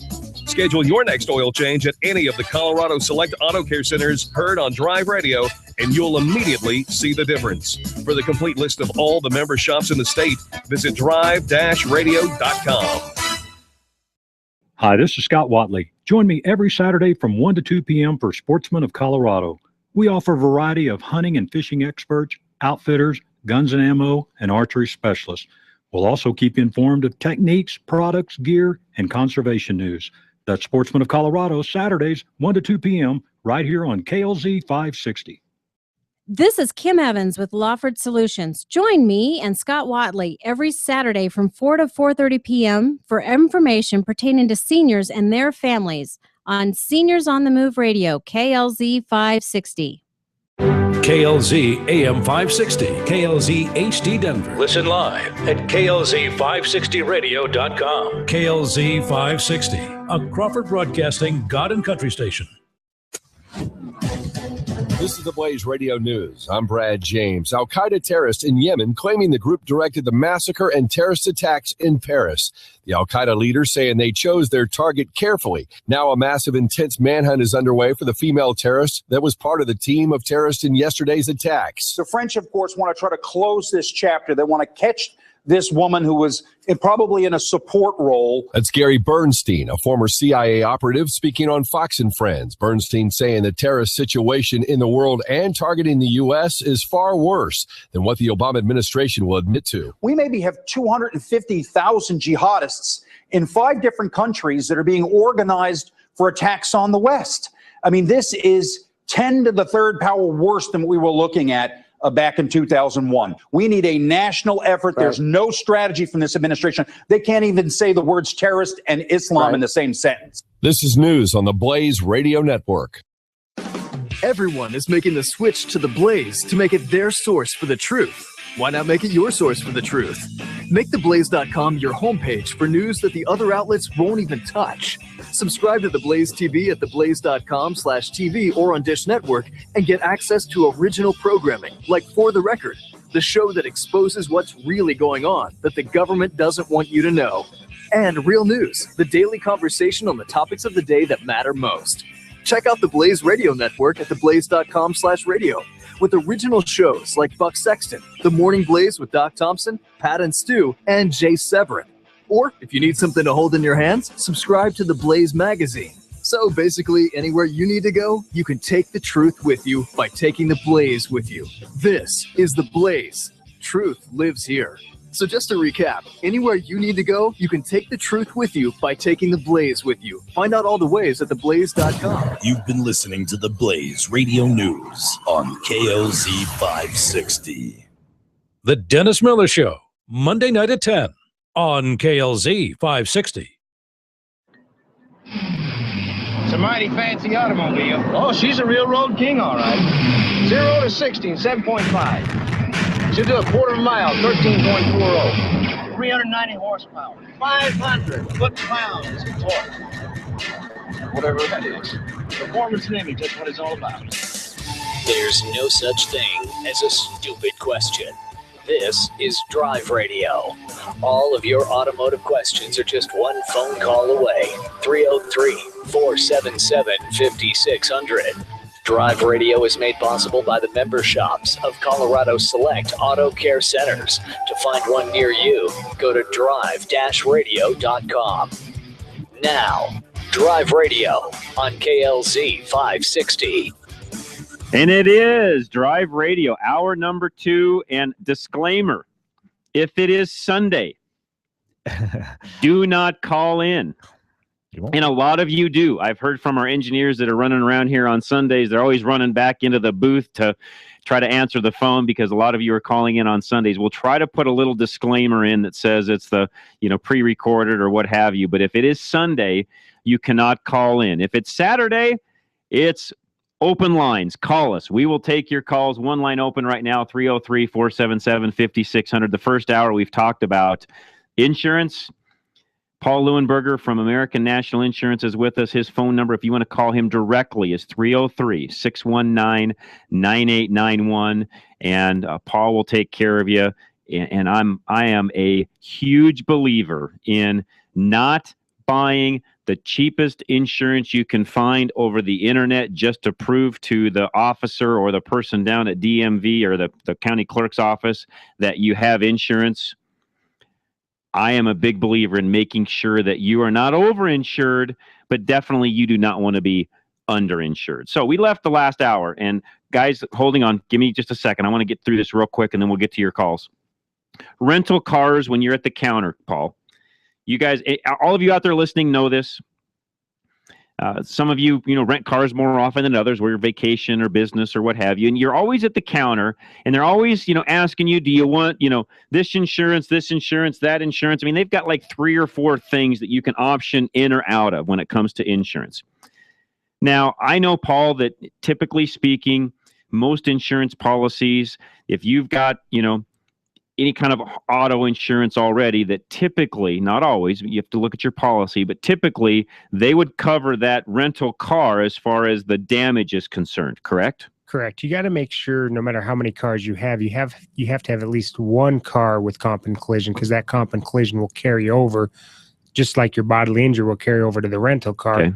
Your exposure is just going to be the loss of use or loss of revenue on the rental car, on that particular car for the amount of days it's in the shop that it could have been rented producing money. And if they drag their feet, decide that, hey, some of these guys are self-insured. It might take 4 days to get an adjuster out. It might take another 4 days to get it out of the lot and over to the body shop. And if they don't push the body shop to get it done super fast because they know they're going to make rental income off of it from you anyways, you know what? It might be out of commission a month. Yeah. You now just rented the car for a month, correct? It seems to go rather quickly, though. I've had a couple claims where it's in and out within 4 or 5 days, depending on the damage. Okay. But if it's, if it's borderline totaled but not totaled, it could be a couple of weeks anyways. Oh, yeah, easily. Or more. 3 weeks. So, and depending on load of the body shops too. Correct. Yeah. Where it's at, the time of year. You're right. All Exactly. those. My point is, unless you're buying specific insurance through your company, which not everybody even offers. You have to even ask that because not everybody offers rental car loss of income coverage. If you're worried about that, you better buy it at the rental car counter. And I think you can buy it now, at least the last car that I rented a few months ago, I think you can buy that as a separate line item, and it's not expensive, $7-8 a day. You'll have to determine whether or not you want to pay for that depending upon the term of rental and so on. Yeah, I always recommend to people, for me personally, I've never bought it, but if you're going to rent an exotic car like in Vegas, you're going to get a convertible or something that's, you're not used to driving, like a big truck or a big van, it's worth buying because you're in a car that you're not used to. Got it. If you're going from an SUV to an SUV, I don't see the concern there. Yeah. Okay. Blind spots, just yeah. Because you're used to driving that type of a car. Yeah, all right, good advice. One line open, 303-477-5600. Wally, you're up next. What's going on today, Wally? Well, we'll get to the photo radar in a minute, but Ford 3 liters in a Ford Ranger truck. Okay. Any major issues with them? No, it's a good engine. Yeah, good engine. Yeah. Okay. They go and go. Yep. Just as long as they're maintained properly. Yeah, that's a good truck, actually. Yeah. Okay. I wasn't able to listen on Tuesday when you guys addressed the photo radar thing that I sent in to you. Got it. Where do you... You can listen to the whole you can go two places, Wally. Go to my Facebook page, either Rush to Reason, so facebook.com/Rush to Reason. Go to the website, rushtoreason.com. It's actually on there. In fact, I just put it up. If it's not up yet, I'll have it up sometime today. I got a little bit behind this week because of some engineering issues we had here at the station and getting files up and so on. But all that's now dialed in and we're handled, so those will be up. If they're not already, they'll be up momentarily. And you can also find them on SoundCloud, just like you do Drive Radio. You can find them on SoundCloud. Subscribe. It's either Drive Radio for this show or Rush to Reason for the during the week show. Okay. And bottom line on your deal, just so everybody listening knows, we did a little show this last week on photo radar, red light cameras, and so on. And essentially, Kevin Flesh from Flesh Law was on with us. And essentially, Kevin's answer was, again, unless you've been personally served, they can prove it's you behind the wheel. They're handing you the actual ticket, the summons, and all of that. Don't pay it. That was his advice. Okay.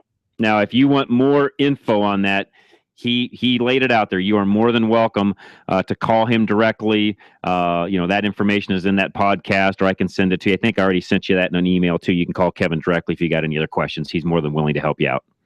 Okay, I appreciate it, guys. Not a problem, Wally. Thanks for calling in. That ended up being a great show. We did like a 15-minute segment on that.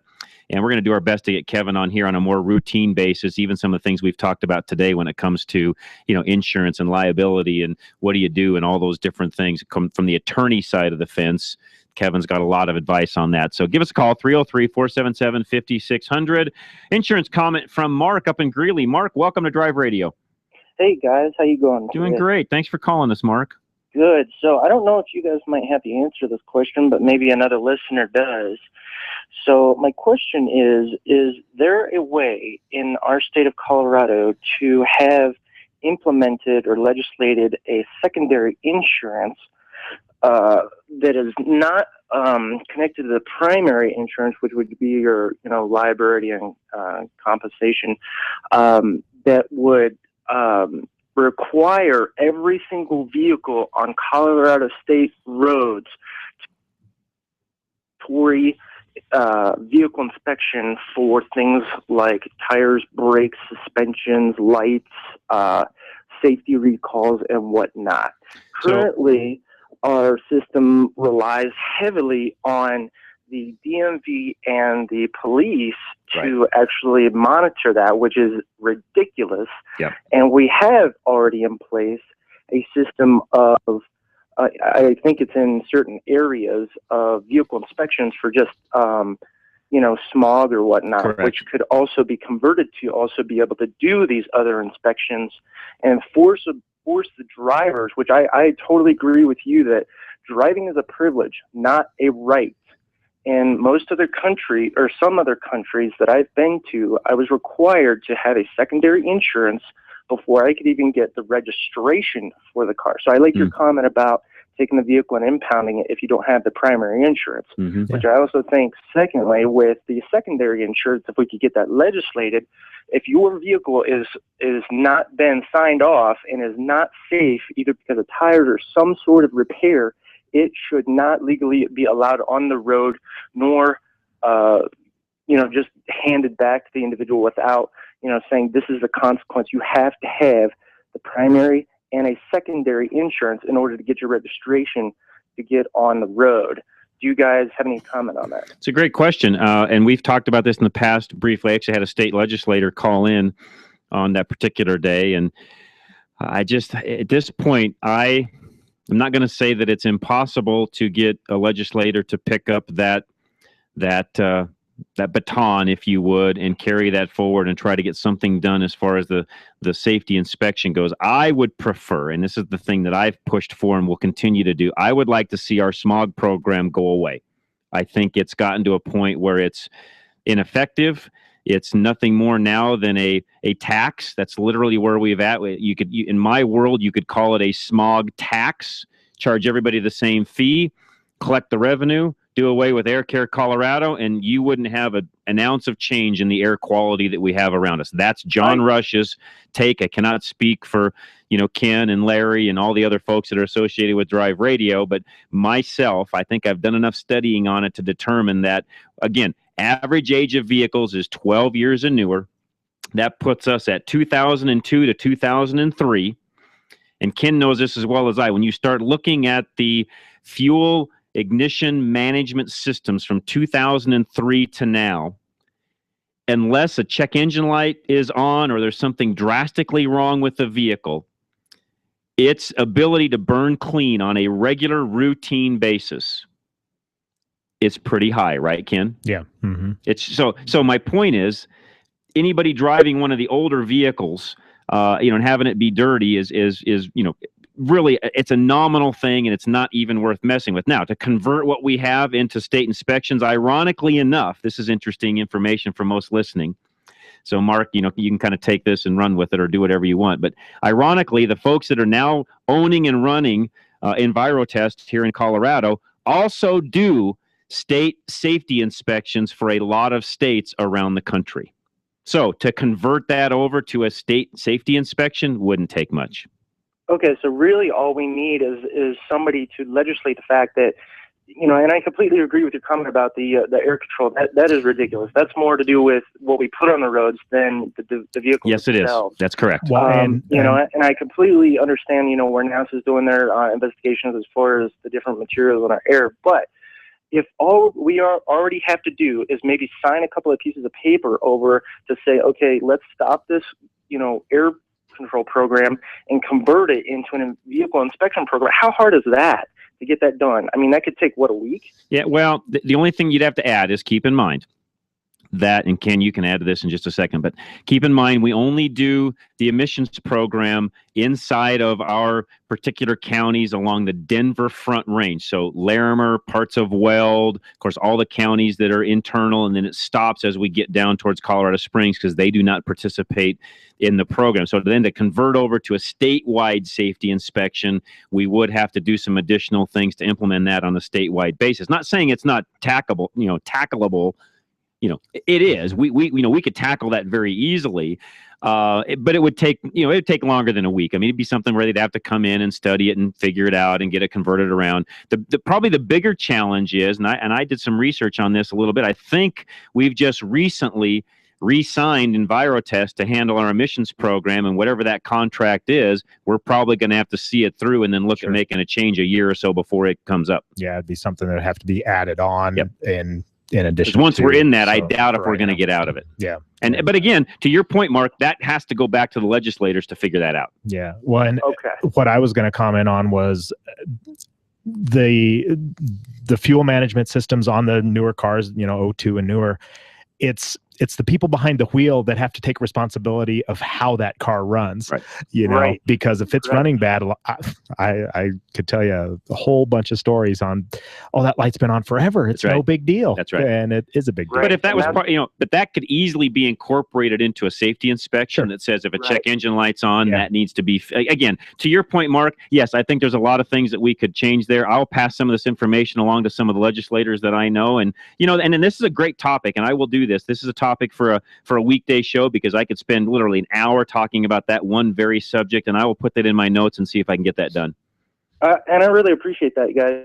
I hope that somebody listening is paying attention enough to realize how important this is, because it is not fair for our current situation to have our police being required to monitor that for the people that are on the road, because they are already overwhelmed with other things. They don't have time to be able to check that, if somebody's windshield is broken or a light is broken. That's ridiculous. I think all of them, in fact, we're going to have some police on here in the near future, and we're going to cover some of these topics after today's program. You guys gave me a lot of great ideas, and we'll do that on our weekday show.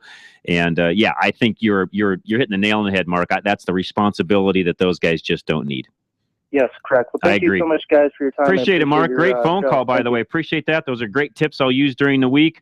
And I encourage you, listen to our daily program, Rush to Reason. We're on 3 to 6 now, 3 in the evening until 6. Your drive home. We're now doing traffic and weather and a lot of great things to help you guys get where you need to go, and hopefully bringing you some great topics. So we're going to take a quick break. We have one line open, 303-477-5600. Helen, we'll get to your brakes on your Altima in a moment, and Paul has a question on replacing a transmission in his 97 Prelude. Don't go away. We'll be right back. John Rush, Drive Radio, KLZ 560. Reliability. It's what every driver wants from their vehicle. Regardless of make or model, you want your vehicle to take you where you need to go. Reliability is exactly what Colorado Select Auto Care Centers offer. They've set the standard for excellence in automotive repair and maintenance. Each Colorado Select member currently offers Napa's Peace of Mind warranty, but are now also offering an extended 2-year or 24,000-mile warranty on repair work. You won't find this offer anywhere else. To find a Colorado Select Auto Care Center near you, log on to drive-radio.com or call 303-546-6272. At Napa Auto Parts, we've been the most trusted name in auto parts for over 80 years. Probably because we've never stopped looking for ways to make the great parts we sell even better. It's a commitment to quality you'll find in every one of our 310,000 parts. From the bacteria-killing surface on our cabin air filters, to the patented damping mechanism on our drive-align belt tensioners, to our revolutionary new Adaptive One brakes. And Napa parts are covered by a warranty that's good at any of our 6,000 Napa Auto Parts stores nationwide. Yeah, maybe you don't get this at your average auto parts store, but at Napa, we've spent the last 80 years making sure we were anything but average. To find the Napa Auto Parts store nearest you, go to NapaOnline.com. Napa, get the good stuff. With over 125 locations in Colorado, southern Wyoming, and western Nebraska, there's only one place to get the good stuff: Napa Auto Parts. After 30 years of business, Gino's Auto Service is expanding. Hi, this is Jennifer, and my dad owns Gino's Auto Service in Littleton. What does our expansion mean for you? Savings on all our repair and maintenance services. We work on all makes and models, and your satisfaction is always guaranteed. At Gino's, we use genuine Napa parts and are AAA approved. Stop by and see the transformation at Bowles and Platte Canyon, or visit us online at Gino'sAutoservice.com. That's Gino'sAutoservice.com. Your car performs better when things are simple, and it's easy to see how the maze of plumbing under the hood can slow it down. A K&N AirTake system replaces the maze with a single custom engineered tube. The result? A guaranteed increase in horsepower, a dramatic increase you can actually feel. Visit K&N website to look up the extra horsepower available for your vehicle. K&N, an American manufacturer since 1969. I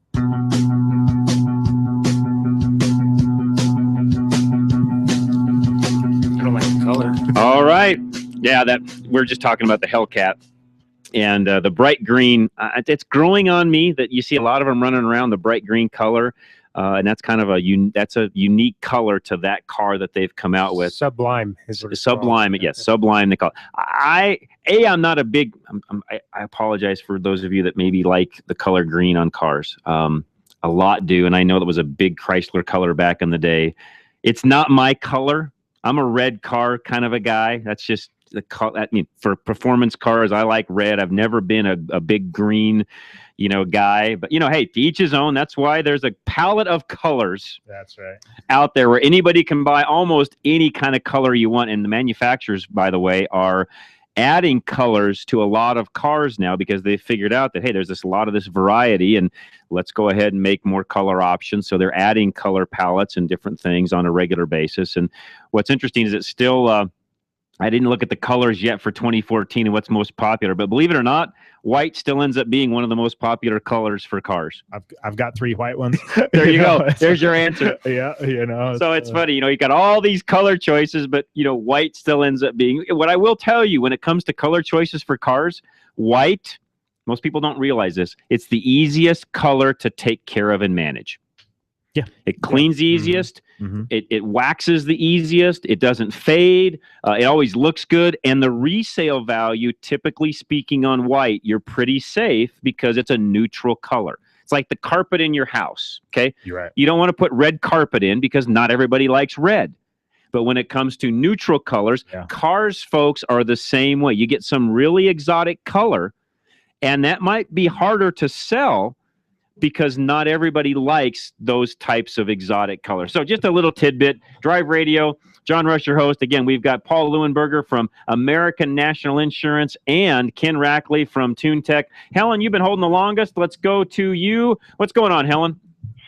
We're trying to help our little friend that's poverty-stricken, so we're trying to get some figures together about replacing her brakes, her and the rotors, and probably the brake fluid because she let them go dry. Okay. So rotors, fluid, and pads on a Altima. Ken, you know this better than I. What do you think? What do you think she should be looking at price wise? Yeah, it's kind of hard to say with the fluid going dry. I mean, obviously they're not really related to the pads and rotors. We could have a leak in the system, or if they really got pushed out, I mean, maybe the calipers, maybe, who knows? But I would say probably going to start at, maybe 350-ish on, and brake fluid too. So $500 probably. Yeah, probably something like that, provided, you're buying rotors, you could have calipers, you're going to definitely have pads that easily will get to with fluid flush, you'll easily get to $500. Yep. Yeah, provided there aren't any other issues and things along those lines. Yep. Plus, how much would labor be?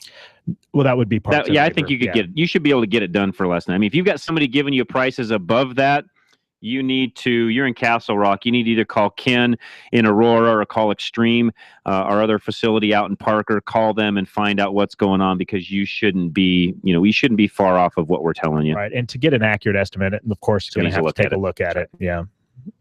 Okay, so right around $500. Yep. And again, we're guessing because we haven't seen the vehicle. But, again, if you've got any issues, call the guys at Extreme. They're really close to you in Parker, or call Ken Rackley, which he's up in Castle Rock. And Ken could even do some of this over the phone for you. It's hard without seeing the vehicle. But if you had a written estimate, he could look at it and tell you whether or not that's accurate or not, and then give you some options on what to do. Ken, why don't you give him your number? Yeah, my number in Aurora is 303-364-3391, and that's Tune Tech Automotive. Okay, very good. Thank you so much. Thank you, Helen. We appreciate it. You can always send us an email. Go right to our website, drive-radio.com. Go to the contact page, fill it in, send it along. I get those daily. We answer them. Sometimes, as Ken knows, sometimes I send those along. It just depends on the question and what people need and where you're at in town and so on. But you can always email us. And also, I don't mention this as much as I should. If you want to ask a question during the show, you don't want to call in, you don't have time, you're out driving, you're working, you're doing something, or you're just the type that you don't want to call into the show, but you have a question, you can always send us an email. It's John, John, at drive-radio.com. Okay, easy way for you to do that. Just send us an email. We'll take the question right here on air and get you answered. Let's go to Paul, who's up next. Paul, welcome. What's going on? Thanks for taking my call. Hey, I've got a 97 Prelude. Been sitting for a while, waiting the right price on a let's say a junkyard transmission. Supposedly I got a JDM one, supposedly come from Japan with low miles on it. Got it. But it's a Tiptronic and came with the torque converter with it. What do I need to watch for and do in order not to have this thing foul up on me or give me problems afterward? Now I don't know if it's been run, what condition it's in. If it were, Ken can answer this also. If it were me, I would drain all the fluid out of it, put new fluid in it in the install. As soon as you get it up and running and put a few miles on it, I'd flush it again, put all new fluid in it, and then that's where I would have my baseline at. Oh, okay. Yeah, that's what the Honda people were telling me that too. Now, I'm putting the torque converter on the shaft there. I've known some transmissions in the past, you have to kind of hold the thing up a little bit, kind of straight, and then spin it. Yep. So it makes you got to get all the splines engaged, or it just won't. You'll not get it installed if you don't have the converter all the way in and engaged into the pump. Right. Oh, okay. Okay, good. That's one thing I was worried about too. Yeah, you'll know when it's in by looking at how far the converter is sticking into the housing itself. If you just take even a ruler and lay it across there, or a straight edge and lay it across, the converter needs to be back about, quarter to a half an inch. If it's sticking out further than that, it's not engaged all the way. Depends on how far the flex plate sits out on the engine and stuff like that. So Larry just handed me a note too, which he had a great idea. The other thing, anytime you do a transmission replacement, this happens inside the shops, but you guys that are trying to do this at home need to do the same thing. The cooler itself, the radiator transmission cooler, needs flushed. Okay, but I've got a new radiator going in it. Cool. Okay. Now make sure you flush your lines and everything also, though. Right. Okay. Okay. And I bought 9 quarts of oil, and the Honda people told me because I was going to take it down to the guy who services my cars and let him do a flush on it. He said, yeah, just drain it. He said, don't hook it up to the machine because it can, chances are good it'll ruin it. Is that true, or they can't take a forced flush, or I don't know how that flush works? Never really run into that before. Yeah, I wouldn't worry so much about that. But you've got it out, you've got the converter out anyway. I mean, I guess it's easy to drain it, and then, like John says, drive it for a little bit and then flush it out. Okay. But just drain the converter, just set it up where the stator's sticking straight down, and that'll get as much as you can out of it anyway. Right. Okay. Yeah, that was my next question. Yeah. Oh, and then I have another question dealing with the insurance thing, and I just thought of this just as I was on hold. But I'm getting ready to rent a car. Okay. And what I love is the car guys, instead of putting it online, they say, oh, by the way, sir, since you're going to be renting a car, if you get a scratch on it, you're responsible for it. And if you want this coverage for that, it's going to be an extra $100 or $90 or whatever. Is the insurance that I get, or is there insurance coverage for rentals that takes care of that? Well, before Paul answers that, let me tell you this, and I've rented a lot of cars over the years, travel quite a bit, business, pleasure, etc. And I will tell you that I have never once been charged for a minor scratch, ding, dent, things along those lines. In fact, most of them will tell you that, if it's a scratch or a ding that fits inside of a, silver dollar, that, you're probably not even going to have any issues anyways. If it starts getting bigger than that, they might.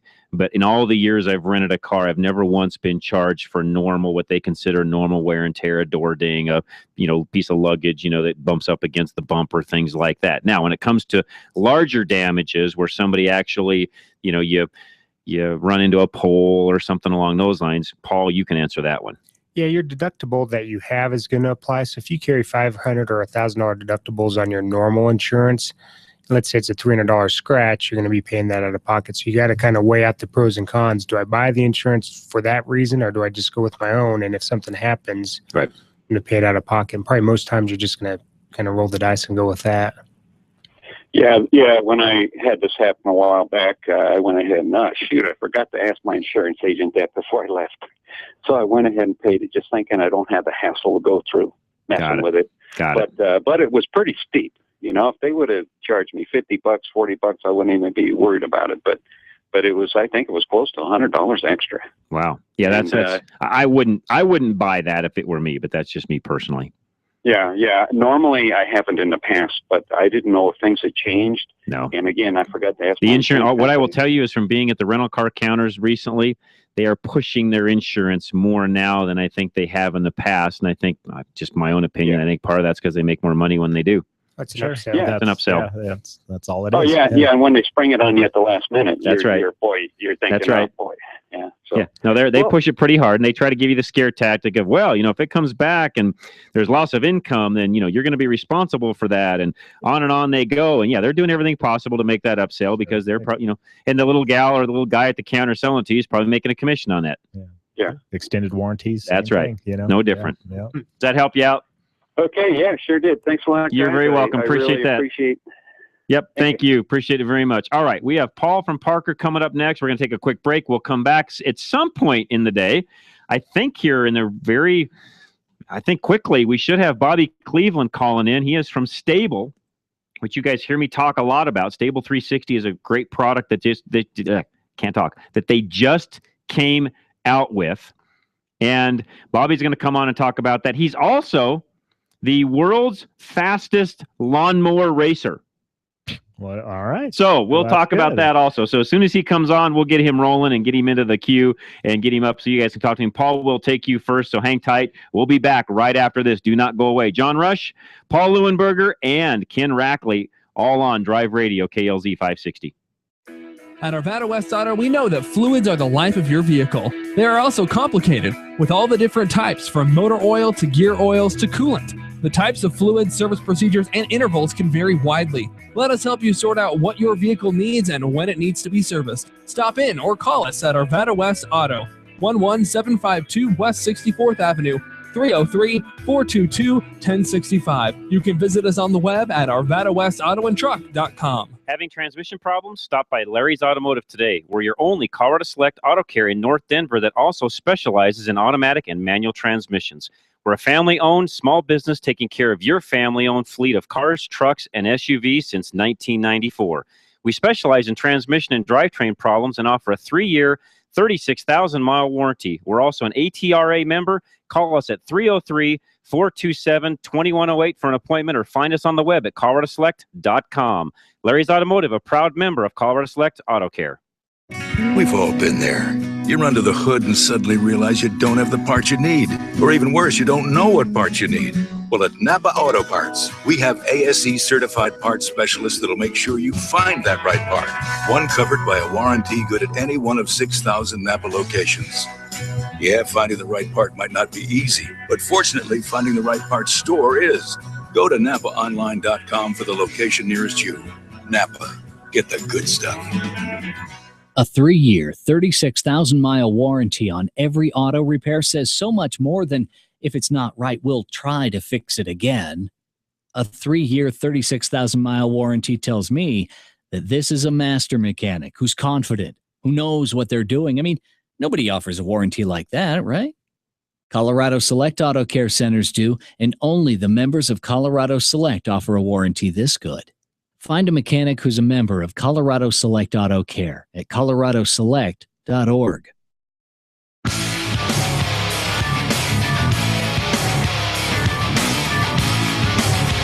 All right, John Rush, Drive Radio, KLZ 560. And I think Larry's getting some calls lined up. In the meantime, let's take Paul, and we will talk to him on an insurance comment you've got. Paul, welcome. Yeah, I just had 2 comments, or one question and a comment. On the insurance, something my insurance agent taught me, and I found it to be true, is that if you're with most insurance companies for more than 5 years, they don't reward loyalty, and you're probably paying more than you need to. And then my other question was on the rental insurance. I've been told when you rent a car, that it doesn't, if you get in an accident, it doesn't matter whose fault it is, you're going to be paying for the rental car until it's all worked out. And that's why I've been told that it's better to pay for the insurance at the rental place. What do you think, Paul? Yeah, that's interesting. I mean, I think if somebody else is at fault, I mean, I've had a couple of clients get in car accidents to where they got rear-ended, or one guy got T-boned, and they never had any problems with the insurance paying out to get the rental car fixed. Okay, well, that's just what I've been told, was that you'll be paying for the rental car until it's all worked out, you know. Well, I know that let me back up. What I do know on rental cars is if they can figure out any sort of way to claim loss of income on the car, whether it's being investigated in the collision center, in tow, whatever the case, you're going to pay for that unless you have insurance to cover that. That I do know. Okay. Okay. Thanks a lot. You bet, Paul. Appreciate the phone call. Thank you. Go ahead, Paul. Well, and to his question about the loyalty after 5 years, at least, with AMPAC, we've got about 97% retention rate with our current clients. And so when you're at that 3-year mark with us and you've been claim free from the 3rd year on, we're giving you 25% of your money back every single year for not making a claim. Got it. If you do have a claim, you go 3 years and you're back in it again. Got it. So like with your dad and with your uncle, they've been with us for a lot more than 5 years. We've never had any problems with loyalty, with rates. I mean, we take care of our guys that have been with us for the longest, opposed to going after the new business so aggressive. Got it. Makes total sense. All right. We do have Bobby Cleveland. I think he's just joined us. He's from Stable. We talk about Stable a lot, and a lot of you guys have.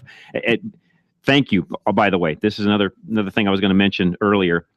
Some of our local Napa stores who weren't carrying a lot of the Stable product, because of everything we've been doing on the show here, have now brought in a load of Stable 360. It's in the Denver, DC. It's now out in the store. So as we talk about Stable 360, you can actually now go to our local Napa stores, buy it, have it.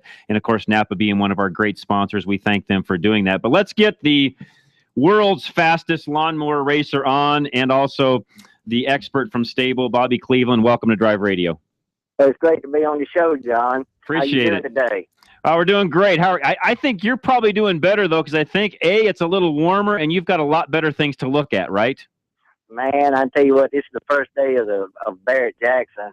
We're out here in Scottsdale, Arizona, and it's going to be 70 degrees today. It's great. Wow. And I've heard that, A, there's one big car collection going through Barrett Jackson this year that really kind of a high roller has been collecting cars for a very long time, and I think a big portion of his collection is going through either this one or the next Barrett Jackson. I wasn't sure exactly which one. Is it this one, or do you know? It is this one, and it's a Mr. Pratt's collection. He's got 140 of his collection here that he's selling, and in fact, they added a day to the show this year just because of having to sell an extra 140 cars. Wow. Yeah, so that's why it started today. It normally starts on Sunday, but it's starting today because of that reason. Wow. Wow. So that's what I thought. I'd read about that. Actually, my dad and a couple of other friends that I've got were telling me about that. So I've been kind of following that and watching that a little bit. So that's going to be a great deal. So, yeah, if you, how do I say this? We're just envious. I don't know how else to say it. Paul and I were actually talking about Barrett Jackson's kind of on our bucket list. I'd love to get out there and see that. One of these days I'll have to take some time and go do that because I really would enjoy it. It would just be a blast. It is a great show. It's a long show for us, but I tell you what, I get to walk around a little bit, and it's just amazing to see all the different cars here. And there's everything is here from a Cushman scooter to a Lamborghini. Wow. And they'll sell it, and they have a good time doing it, and it's just a well-run event. Anybody that can get out to Scottsdale to go to Barrett Jackson is well worth at least one day of coming in here and trying to see everything. That's awesome. All right. So the real reason I brought you on, Bobby, I've been emailing back and forth to some of your folks there at Stable is, we push and recommend your product on a pretty routine basis, especially your new 360 product. So if you would, talk to us a little bit about Stable, what it does, especially the 360 product, which is new for you guys. Just talk to us a little bit about what goes on at Stable. Okay, well, I'm pretty sure that most people are familiar with Stable, but if you're not, it's a fuel stabilizer, and with the ethanol in the fuel today, that your fuel breaks down quicker than it ever has before, and our product Stable prevents that from happening for at least a year. Ethanol attracts moisture, and it's a corrosive, so we're having all sorts of water and corrosion problems. And our product Stable has corrosion inhibitors, it has cleaners, it's got water removers, and of course a stabilizer to keep the gas or fuel from breaking down. Okay. If anybody that's ever had an old carburetor, and they take the bowl off and you see a bunch of gum down in there, and that's what happens when fuel breaks down. And so Stable prevents that from happening, and it prevents it's good for fresh starts. You don't have to worry about your lawnmower not starting, or if you got a classic car that you got sitting in the shed that you only take out on the weekends, but you might not fill it up for 2 or 3 months at a time. You really need to have some Stable in there to keep that system nice and clean and keep your fuel fresh. And Bobby, real quick, talk to us about the product itself, because this was a misconception that even some of us on Drive Radio had for a number of years. Stable is not a product where it actually puts a film on the fuel, and then if that film breaks, the product is no longer any good. It does literally get into and treat the fuel, the molecules, and so on. Is that correct? That's correct. It's like taking your molecules of your fuel and kind of putting them in a baggie. Protect it from the air and water. Air and water is what breaks your fuel down. Okay. So another thing we say is keep that tank as full as possible because there's less air in your tank, which means there'll be less condensation. Got it. That's what creates condensation. So the number one thing that I always tell everybody is to keep your tanks full. Okay. The second thing is get that Stable in there to keep it fresh for a long period of time, because with ethanol in the fuel, it breaks down twice as fast. So 30 days from the refinery, not the gas station, 30 days from the refinery, your fuel can be bad. Really? So, and the more air and moisture you get in there, the quicker that's going to happen. Okay. So that's why we say it's good to run in every single tank because it's keeping your system nice and clean, and it keeps it at optimal performance, so you're getting the best fuel mileage you can get. Plus, the thing that happens is everybody forgets to put the Sta-Bil in whenever they store anything. So just use it year round, and you won't forget to do that. That's a good point. Save you money. If you have to rebuild one string trimmer, you might be talking about $100. Yeah, that's true. It's almost better to just go buy another trimmer. That's but true. For $100, you could buy a whole lot of Sta-Bil that's going to keep. That's true. everything you got. Good point. It's a great Now, point. The other thing, right? And so the other thing is, and so you're not forgetting to use it. So that's a good thing. But also, we just come out with our 360 last year. Now, 360 will do everything that our regular Sta-Bil does, plus it creates a vapor above the fuel line. Right. It's great. VCI, vapor corrosion inhibitor. And wherever there's air in your system, not just your gas tank, but your carburetor or wherever there's an air pocket, it'll create a vapor and coat that metal or aluminum to where it won't rust.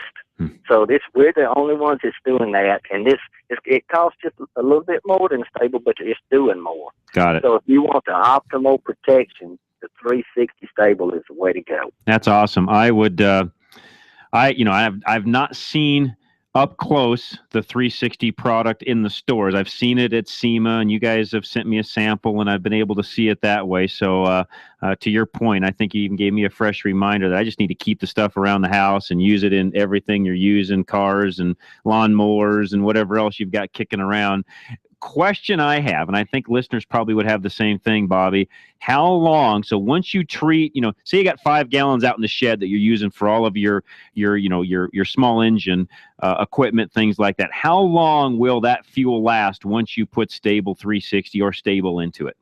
With our Sta-Bil products, if you use a recommended dosage, we guarantee it for a year. Wow. Now, and that's probably in the worst conditions. So it's not that it won't last for 2 or 3 years.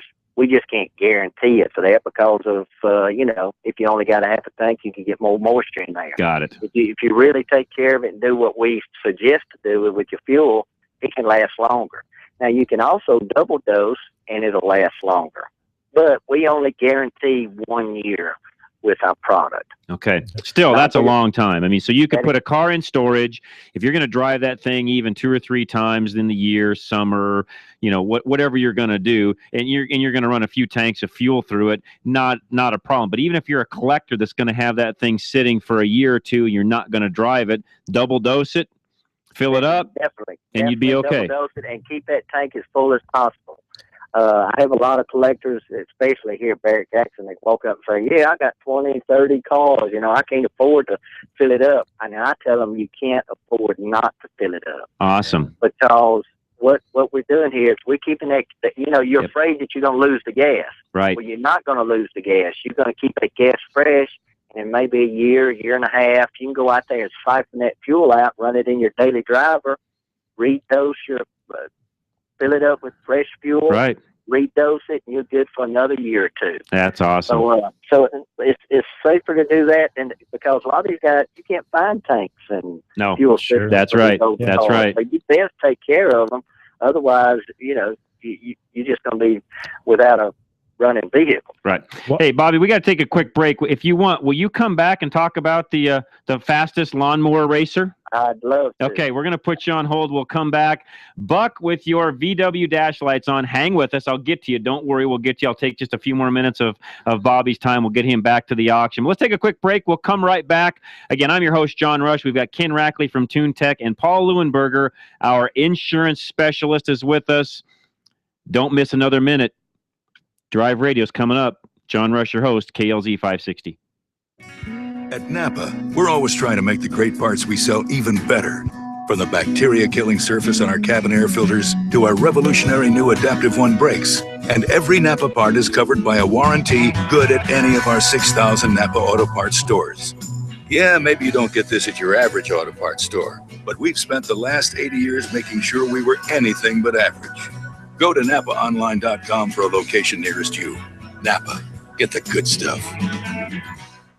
Need a one-stop auto repair solution in Boulder? At John's 4x4 Center, they service and maintain more than just 4x4s. From big trucks to diesel pickups, their team of service specialists and technicians have the computer diagnostics, tools, and expertise to service and repair any make or model. They combine their skills with integrity, giving you the best service in the industry. From preventative maintenance to major repairs, you can trust your vehicle to John's 4x4. Located on Arapahoe Road, just east of 63rd, behind Carpet One. They're open Monday through Friday, 7:30 until 5:30, with convenient shuttle service and after-hours drop. If you're ready to form a solid relationship with an auto repair shop, the new owners at John's 4x4 Center are committed to providing the personal and professional service you're looking for. Give them a call at 303-449-2640. Check them out on the web or follow them on Facebook at johns4x4.com. Reliability. It's what every driver wants from their vehicle. Regardless of make or model, you want your vehicle to take you where you need to go. Reliability is exactly what the Colorado Select Auto Care Centers offer.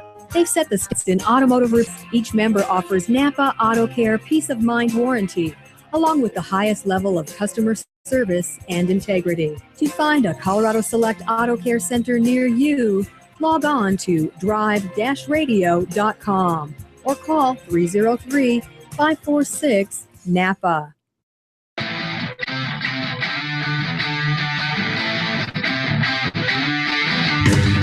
You just bought one. All right, back. John Rush, Drive Radio, KLZ 560. We have Bobby Cleveland. He is from Stable. We've got a couple more questions for him, and then we also want to talk to the fastest lawnmower racer out there. Bobby, we've got two questions for you. One, a caller just called in through the break and wanted to know if Stable has a product for diesel. We definitely do. We got the Stable for diesel, and it's got a green label, and it's 1 ounce to 10 gallons. And what we're doing with our Stable for diesel is preventing any algae from growing in your system. Okay. It also has a cleaner and a lubricant in it, so it's great for daily use. And yes, it'll keep your fuel nice and fresh for at least a year also. Awesome. Nice. Okay. Now, Ken has a specific question Yeah. for you. I've got a question. Yeah, it's does Stable have a shelf life? I've got a can. It's in a steel can. I know most of the newer ones, I guess, are in plastic bottles anyway, but this one's in a steel can. I got it. It was something that my dad had sitting around for a while, and I didn't know if it was, I mean, it's probably at least 15 years old. So Yes, I would suggest not using that can. Okay. So, yes, it does have a shelf life just like everything else. But what we'd say is with our current bottles, 2 years after you open it. Okay. So 2 years. Okay. Yeah. Okay. Yeah. So that's a good rule to go by. So if you're getting to that time, then you just want to just go ahead and throw it in your tank and buy a fresh bottle and use it up. Don't throw it away. But if you think it's getting old, just throw it in your car and run it through your system. It'll be just fine. Got it. Okay. All right. So talk about what it's like to be the world's fastest lawnmower racer. Explain that, and how did you get that title? Well, I tell everybody that going that fast on a lawnmower scared me so good. You know, who can sit on the front porch, you know, in the rocking chair and say, yeah, I was at the Bonneville Salt Flat on a stinking lawnmower going 96, 97 miles an hour. Crazy. And you know, so I hear a lot of people tell me I'm crazy. I don't know why, but you know, going that fast on a lawnmower with a lawnmower engine, a lawnmower transmission is not easy to do to start with, but just to do it is kind of crazy. But we had a great time doing that, and we love talking about it. I've got the mower here at Barrett Jackson, and you know, it's just a great conversation piece. And like I said, do it on a mower with a 20-horse V-twin engine. I got a Peerless transaxle. I use lawnmower tires, and it looks like a lawnmower. I actually cut grass with it the same day that I set the record. You're kidding me. So I was on. If anybody wants to check it out, they can go to YouTube and type in "World's Fastest Lawnmower 2010." Okay. And you can see my run across Bonneville Salt Flat. So yes, that was the fastest I've ever been on a mower, and it scared me. Wow. Yeah, I bet. That's fast. That's fast. You try not to think about what can happen, but you know, I built it, and you know, and I did have a crew there that was helping me, you know, trying to tweak it and just help me make it get the most we can out of it. So that was really nice. And but when I know what not to do, because I've been doing it so long that I've had some of these occasions where I scared myself more than I should have. Wow, that's awesome. But it's fun to do, and there's not too many people that say they've been that fast on a lawnmower. No, there is not. I think you're in a class all of your own. Bobby, I want to say a special thank you for coming on air with us today. I'll have you back in the future. And if you ever get up in the Denver area, let me know. We'll have you on live, and we'll just continue to push the stable product and keep telling people about 360, especially as we get more ethanol in the fuel and really believe in your product. So we appreciate you coming on and talking about it. That'll be great. If anybody's got any other question, they can go to goldeagle.com, and that's the parent company for Stabil. Okay. Or they can go to my Facebook, Engine Answer Man, and send me any question you want, and I'll be glad to answer those questions. And maybe the next time I'm on, we can talk about our brand new product, which is our 360 oil stabilizer. Oh, So okay. we're doing the DCI technology, the vapor technology, in an oil additive. Well, I'll tell you what, if you want to hang on, let me answer a question or two. Do you have time to hang on about 5 minutes? I'll answer a couple of questions. We'll do the news, and we can come back at 12 o'clock and talk about it. That would be great. Let's do that. I'll keep Bobby on hold. Let's answer a couple of questions, and we'll bring him back on. Buck, welcome. What's going on today, Buck? Today, I'll have you back in the future. Hey, Buck, if you're there, turn your radio down. Larry, I'll let you handle that. We'll get his radio down. We'll go to Randy instead. Randy, welcome. What's going on today?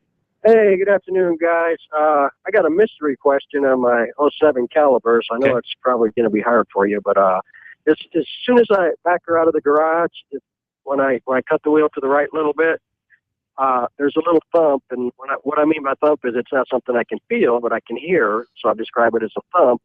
But now keep this in mind before you try and answer it. I had an alignment done on it about a couple months ago at the dealership. Okay. And I needed an inner or outer tie rod, whatever it was. That was shot.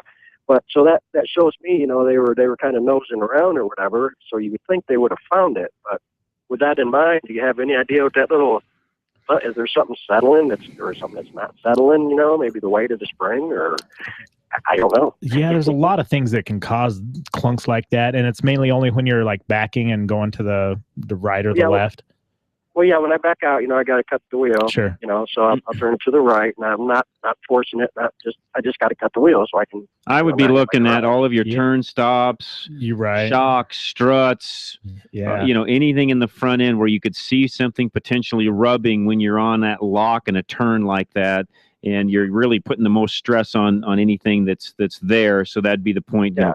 Look at those particular areas where you'd have something rubbing together. Yeah, and even the way the vehicle rocks. I mean, stabilizer links, bushings, things along those lines. It rides real good. There's no symptoms, and it seems to be just first time in the morning. So I'm just wondering if something's not settling in there right. No, I wouldn't think that. You've got something rubbing and causing that, is what I would guess. Yeah, I mean, you're not going to have a settling problem on a car like that. Overnight, you're not going to have any issues like that. No 1040 on the bearing plates or anything. Nope, like I don't that. think that's going to fix it. No. All right. All right, Randy. Thank you very much. Thanks for joining us. We appreciate it. Let's get Buck up before the top of the hour. Buck, welcome. What's going on with your van? Well, it's a church van, and so everybody and their brother drives it. Okay. And so nobody really takes care of it. And this fall, I had to get an emissions test on it. And anyway, before this happened, ever since it was donated to us, the service engine light, the airbag light, I mean, all of the dash lights, the brakes, all that stay on or flash on and off. Sometimes they're off, sometimes they're on. And I took it to a mechanic. He's not too good at mechanic, and he said it's apparently a computer. And So what all lights are on the dash, Buck? Well, all four of them. So you got ABS and ABS, the whole check engine light, brake lights. What else? Right, and that's it. And the service engine, and they don't. Some of them don't stay on. Sometimes they're on most of the time. That's not just real quick, and I know we're running out of time. I got about a minute left is all, Buck. I would not think that's a computer. It's the computer telling you you've got other issues going on. Somebody needs to get a good scan tool on that, know how to use it, know what to read, and then determine why those lights have been turned on. Okay. It's not the computer. I would not think you've got something else going on. Without a scanner, you're just going to be guessing. There's no finding that. So, yeah. Okay. Well, I appreciate that very much. Thank you. You're very welcome, Buck. Thanks for calling in. All right. With that, we're going to take a quick break. Bill actually has a question on fuel additive. We can talk to him when we come back. We're going to bring Bob back up. Bobby Cleveland, I should say, from Stable. So, guys, hang with us. This is a great opportunity we've got to have somebody right from the factory to talk to us about those products. Do not go away. John Rush, Paul Leuenberger, our insurance rep, who is now with us. He's actually from American National Insurance, and Ken Rackley from TuneTech. Guys, thanks so much. We'll be right back. Hour number 3, Drive Radio coming up next. Do not go away. Blaze News is up. We'll be back right after this. John Rush, Drive Radio, KLZ 560.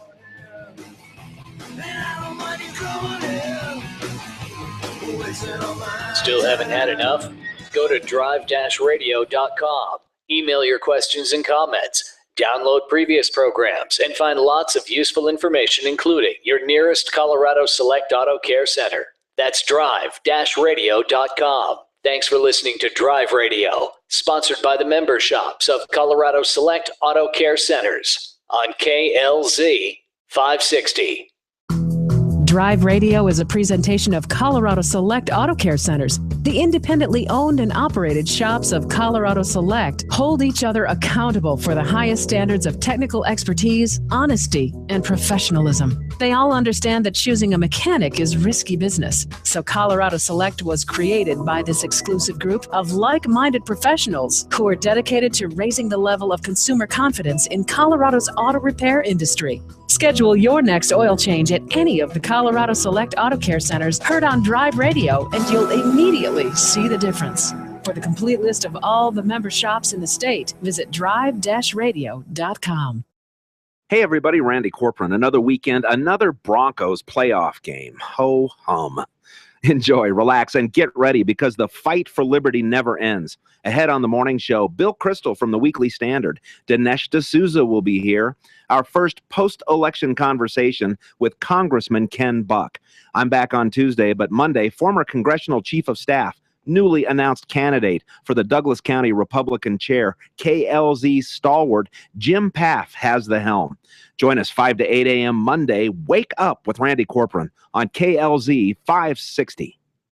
Hi, this is Scott Watley. Join me weekdays from noon to 1 for Haystack Help Radio. We'll help with consumer problems, give you quality business referrals, let you know about the latest scams, and we'll also give great help for seniors. Weekdays, noon to 1 for Haystack Help Radio. Check out our website, haystackhelpradio.com. Freedom, liberty, truth. KLZ AM 560, KLZ HD Denver. Listen live at KLZ560radio.com. KLZ 560. This is the Blaze Radio News. I'm Kay Long.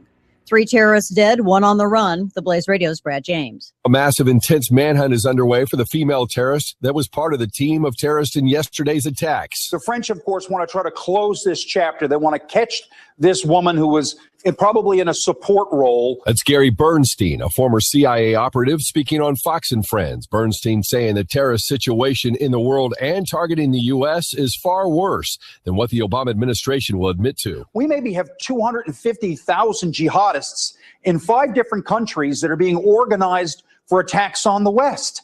I mean, this is 10 to the third power worse than what we were looking at back in 2001. We need a national effort. Right. There's no strategy from this administration. They can't even say the words terrorist and Islam in the same sentence.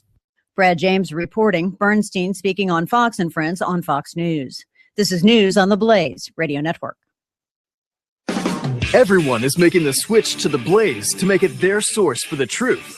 Why not make it your source for the truth? Make theblaze.com your homepage for news that the other outlets won't even touch. Subscribe to The Blaze TV at theblaze.com/TV or on Dish Network and get access to original programming like For the Record, the show that exposes what's really going on that the government doesn't want you to know. And Real News, the daily conversation on the topics of the day that matter most. Check out the Blaze Radio Network at theblaze.com/radio with original shows like Buck Sexton, The Morning Blaze with Doc Thompson, Pat and Stu, and Jay Severin.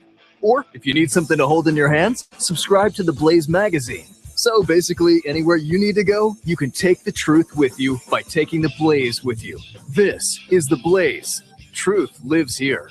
So just to recap, anywhere you need to go, you can take the truth with you by taking the Blaze with you. Find out all the ways at theblaze.com. You've been listening to the Blaze Radio News on KLZ 560. Randy Corcoran at 5, Laura Ingram at 8, Monday morning on KLZ 560. It's a mighty fancy automobile. Oh, she's a real road king, all right. 0 to 60 in 7.5. She'll do a quarter of a mile, 13.40. 390 horsepower. 500 foot-pounds of torque. Whatever that is. Performance and image, that's what it's all about. There's no such thing as a stupid question. This is Drive Radio. All of your automotive questions are just one phone call away. 303-477-5600. Drive Radio is made possible by the member shops of Colorado Select Auto Care Centers. To find one near you, go to drive-radio.com. Now, Drive Radio on KLZ 560. All right, John Rush, Drive Radio, KLZ 560, and we've got one more hour. Again, if it's Sunday afternoon, don't call us. We are not here. We are only here on Saturdays. We replay the last 2 hours of the show on Sunday. So if it's Sunday afternoon, send me an email. I'll get it answered. It's john@drive-radio.com, and I'll take care of that for you and get you answered as quickly as I can. So we've got questions coming in. I've got Bobby Cleveland from Stable on the phone with us, so I'm going to take him in just a minute. We've got two questions, though, coming in, and I know Bobby can hear me. So first one is from Bill. We're just going to bring Bill up. Bill, what's your question? And if I need to, I'll bring Bobby up at the same time. What's going on? If I take a shot at that stuff, will it make me feel better? Hey, just out of curiosity, this is a curiosity question. If we eliminated the alcohol and the gas and went back to the old stuff, wouldn't we eliminate a lot of these problems? You know what? I'm going to bring you both up at the same time. Hang on one second. I got to get Bobby back up first, then I'm going to bring on back to Bill. So, Bobby, you're with us, and Bill, you're there. Did you hear that question, Bobby? I sure did. The thing is that I can tell you a little story about old fuel, but if old fuel breaks down, it just doesn't do it as fast as it does with ethanol in it. Okay. With ethanol in the fuel, it breaks down twice as fast. So I used to say fuel started breaking down 45 to 30 to 45 days from the refinery, was twice as fast now. So that's why I say 30 days. If it's going to sit for 30 days, you need to put some kind of stabilizer in your fuel with ethanol fuel. But you are correct. The ethanol does create a lot of problems. And but the other thing that happens, I get this question all the time about non-ethanol fuel. And you can find more and more non-ethanol fuel at gas stations than you could a year ago. The problem is it's going to cost more because they're going to get the tax break from the government. But what they're finding is that a lot of people want to buy it even way, especially for your small equipment, because it's so rough on all that outdoor equipment. Yes. It's more apt to get condensation and more water in the system. So, but the other thing is, I remember before ethanol came out that everybody was complaining about the fuel then, how bad it's got. It just didn't last as long as it used to. Well, now, all of a sudden, if you can get that non-ethanol fuel, it's the best thing since sliced bread. But it's still that same old fuel that we didn't like 7 years ago. Right, that's funny. Yeah, good point. Bill, does that answer your questions? Yeah, but with my outdoor equipment, I switched to Sunoco 100, Right. And I haven't had a problem. I've done this for the last, I think, about 3 or 4 years, where before that one I put the sea foam in and whatever, and it would just destroy it over years. And, my old outdoor equipment, I've lived in my house for 30 years. Okay, so that's what I'm going on. Got it. I bet that stuff sitting out in the rain and the snow and everything, and in the spring put the choke on or whatever, it'd start right up, and then put some fresh fuel in, and that was it. Now, I like my rototiller, I got to keep it under a covered patio with a shower cap on the gas tank, right, with a barbecue cover on top of the whole thing, and give it a kiss. Are you putting stable in it or anything, Bill? On my stuff like that, I use Seafoam. Okay. Bill, can you talk? That easy. And hey, Bob, real quick, can you talk? Because I had another email that just came in. What's the difference between what Sta-Bil does versus like a Seafoam when it comes to storing the fuel over the winter and so on? Okay, and Seafoam is a competitor to ours, but what we found with the studies and what we know is that Seafoam doesn't stabilize as long as ours does. Okay. Seafoam is great to run daily because it's a great cleaner, and so a lot of your boaters and stuff's been using Seafoam for a long time because it's a great cleaner, which is a big part of the ethanol problem. Got it. But as far as stabilizing your fuel and keeping it fresh, Sta-Bil will keep your fuel fresh way longer than Seafoam. All right. Put it like that. Right. I can't go much further than that. That's a good answer. I appreciate that. So that was from an email we had in from Dave. So Dave, if you're listening, there's your answer. And just to say that him covering that tank and keeping the more moisture out of it is a big part of that fuel lasting. So anything like that to prevent any condensation and moisture in your fuel will make your gas last longer. All right, so talk to us about your new product you were talking about before we went to the top of the hour, Okay, Bobby. We're coming out with a Sta-Bil 360 oil stabilizer with our VCI technology. VCI, which is vapor corrosion inhibitor, Okay. which is the protection that we've got in our 360 fuel treatment. You put it in the oil, and it'll replace like a quart of your oil with a 4 or 5 quart system. It creates a vapor, so especially these cars, it's going to sit for a long period of time. They're sweating inside of the case also. Got it. So it prevents rust and corrosion throughout the engine, and then it also has thin coat technology, so it actually sticks to the metal, so you don't have those dry starts. Which is the worst thing. You've seen it on TV for years. The worst thing you can do to an engine is start it. Okay. So it helps eliminate the dry starts and reducing engine wear.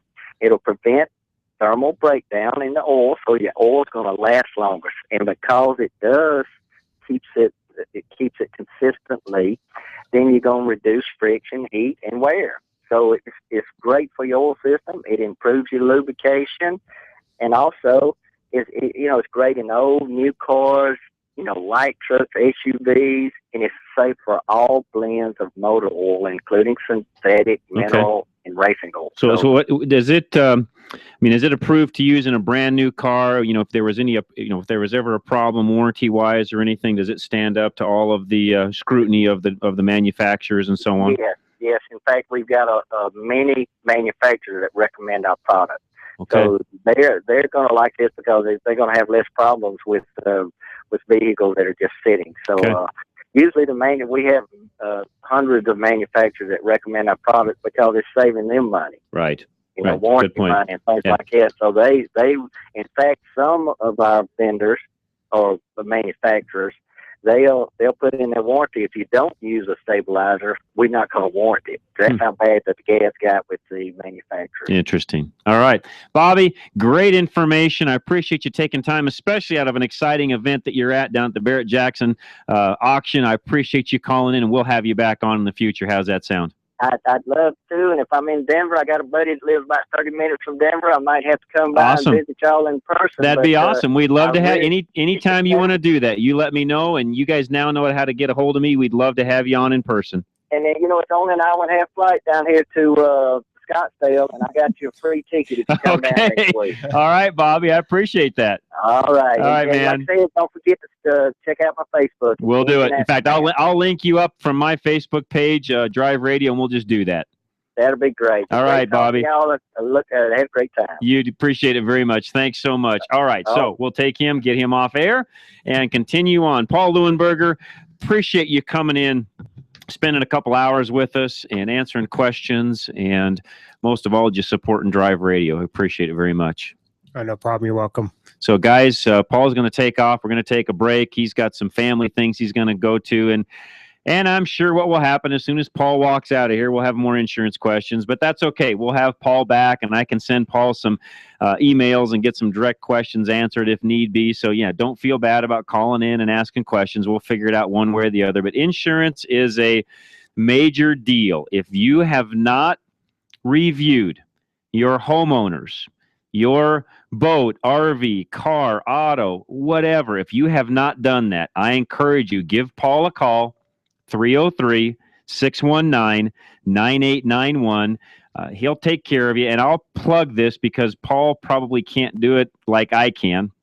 The reason why American National Insurance Company can save you money over a lot of the other companies that are out there is because they have higher quality customers. That's the best way to say it. Okay? They just have it. And you all from Drive Radio, those of you out there listening right now, our audience here, you are a perfect American National Insurance client. So please give him a call. He will save you money just because of what I said, because our customers here on Drive Radio are better customers. You will get a better rate than you're getting somewhere else. So make sure you call him. Home, auto, life, whatever you've got that needs insured. And most of all, if you've got any kind of assets, make sure you're talking to Paul about an umbrella policy. Again, 303-619-9891. With that, we're going to take a quick break. We'll let Paul go. Ken and I are going to keep doing the show, so call us. Lines are open. We'll get you right on air. We got 45 minutes of the show left, 303-477-5600, and we'll be back right after this. John Rush, your host, Drive Radio, KLZ 560. Hunting down that hard-to-find part for an out-of-the-ordinary car can be quite a time-consuming chore. Unless, of course, you just go around the corner to your local Napa Auto Parts store, where we have over 310,000 parts, all of them made to fit and perform just like the original. Yeah, there are people who say it's the journey and not the destination, but those people have never tried to find an alternator for an 82 Fiat on a Saturday. Go to NapaOnline.com for the location nearest you. Napa, get the good stuff. After 30 years of business, Gino's Auto Service is expanding. Hi, this is Jennifer, and my dad owns Gino's Auto Service in Littleton. What does our expansion mean for you? Savings on all our repair and maintenance services. We work on all makes and models, and your satisfaction is always guaranteed. At Gino's, we use genuine Napa parts and are AAA approved. Stop by and see the transformation at Bowles and Platte Canyon, or visit us online at Gino'sAutoservice.com. That's Gino'sAutoservice.com. Arvada West Auto wants to help you get the best fuel mileage you can. Approximately 3.5 million gallons of gas a day are lost due to underinflated tires. There are many things we can do to help you boost your fuel mileage, and most of it comes down to basic maintenance. No one likes to spend money on unplanned repairs. Let Arvada West Auto and Truck do what they do best. Keep your vehicles running at peak performance. From tune-ups to wheel alignments, they've got you covered with a 3-year or 36,000-mile warranty on most cars. On the web, visit ArvadaWestAutoandTruck.com or call 303-422-1065. Arvada West Auto and Truck, where every question is important. Located on West 64th Avenue between Ward Road and Sims. Ever try to buy an air filter and get lost in catalogs and vehicle descriptions? Well, K&N, the inventor of reusable cotton filters, has got the answer to the mess. Just visit knfilters.com and enter your vehicle identification number off your dashboard or car registration, and K&N will show you the filter that fits your car. It's never been easier to buy a K&N, the filter that helps your car run better.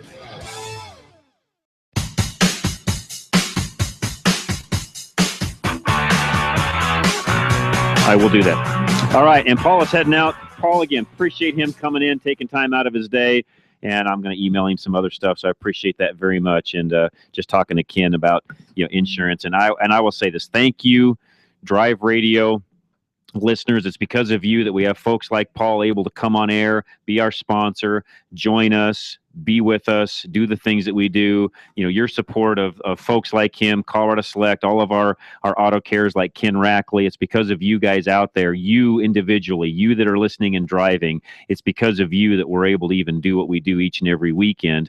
And Paul has had great success with you as listeners, calling him, getting insured. And I told Paul as he was walking out, I haven't had a single listener yet that I've had contact with. And I don't know every single person that switched over to Paul, but out of all the people I know that have done it, not one person yet has complained about spending more money. They're either at with better insurance, the same rate, or they've saved money by switching over to Paul. So that's a pretty good testament. Even some of us inside the Colorado Select Group, Dennis Brewster being one, myself and some others, we have all saved money by switching our homeowners and other things over to Paul. And I keep saying this, have better insurance at the end of the day. Yeah, that's pretty good testament. What it's all about. Yeah, you betcha. No, he does a great job. So again, I explained a minute ago how that happens. We got 40 minutes or so left of the show. Call us. We'd love to talk to you. We'll answer questions, whatever you've got. 303-477-5600. Lines are open. I know it's a really nice, pretty Indian summerish day. It looks cooler outside than it actually is. We're in the mid 40s, and even coming down in the studio today, I left my jacket in the car because really didn't need it coming in, and it's absolutely a beautiful day. I know you're out running around getting things done, but call us. We'll answer your questions. Anything you have, 303-477-5600. Anything you want to talk about, that's what we're here for. Here's a tech tip from David in Idaho. Get these pretty much every week. So, David, I know you call in and you listen a lot. I appreciate it very much. Here's a tip I've used in the past to diagnose a failing crank pulley. I've had crank pulleys that use rubber between the inner and outer pulleys slip at times, causing a belt squeal. An easy way to diagnose this is to paint a line along the face of the pulley. If the rubber bond has failed, the index mark will shift, indicating that a new pulley is needed. This is also a good preventative measure to do as well. This way, as you're servicing the car, a quick peek will tell you something's wrong, and it will not leave you stranded. So just take a fingernail polish or paint or whatever, touch-up paint, draw a white line across it, make sure that they're continually matched up, and it's a great tip. You betcha. Yeah, that's great. Good way to watch what's going on with the harmonic balancer on your car. A lot of times, by the time we see them, you take the alternator, rock it back and forth. It's like, oh, yeah, it's moving. And it shouldn't get to that point. So right, to David's point, make sure you're not there because, they can leave you stranded if it gets really, really bad. So, again, great tip from David. Thanks so much for emailing those in. Again, we got a line open. We'll take your calls, 303-477-5600. Speaking of fuel, we mentioned this a lot, but I'm going to keep hammering this just because we've had changes, and I realize our callers rotate through and all the different things that people have going on. You can't listen every single week. So, talked about Stable extensively today. Fuel-wise, the new top-tier fuel stations, or fuel carriers, I should say, in Colorado. I'm going to list these off again. And we recommend always using top-tier fuel. Conoco, Costco, Diamond Shamrock, Phillips 66, Shell, Sinclair, Suncor, and Valero. So that's a bigger list than what we used to have. For the longest time, we had Conoco, Shell, and Phillips 66. That was it. That's right. I was going to say, wow, you've added a lot on there. We've got a lot now. And that just happened kind of the last quarter of 2014. Actually, one of you listeners out there noticed that there had been more added and sent me an email and said, hey, John, can you verify this? And sure enough, the listener was right and added them. And I keep checking that on a pretty routine basis. You can just Google top tier gas, go right to the website, see if that gets updated from time to time. But folks, what I'm going to tell you is because of your participation, I think some of you even asking specifically for more top tier stations, I got to believe that's had an impact. Sure. Yeah, exactly. You looking for it, finding it, mentioning it, talking to, different people about it. Trust me, the word gets around. So by you mentioning it, that alone has been a great thing. So next week, I also have a special announcement to make. Scott Watley just walked in, kind of gave me the reminder of this. So next week, we will be at the International Sportsman's Expo. We'll be broadcasting the show live from that event. So if you want to come by, say hi. We'll have some things for you when you come by. We're just going to be there. Most of all, we just want to be there to not only promote the International Sportsman's Expo, but to meet you. Some of you are going to say, what is the Sportsman's Expo and why would I go there? Well, it is the largest outdoor exhibit type event that we have here in Colorado, and they literally have everything you can think of if you're into outdoors. Yeah, a lot of hunting stuff, a lot of just adventures, off-roading, exactly, hiking, skiing, biking, hunting, fishing, you Yeah, name it. Exactly. We went last year with my. It's a lot of fun. I've been several years, and I mean that. It's not just for the guy that's the hardcore hunter fisher. Now they have a lot of things for you guys that are hunters and fishermen. Yep.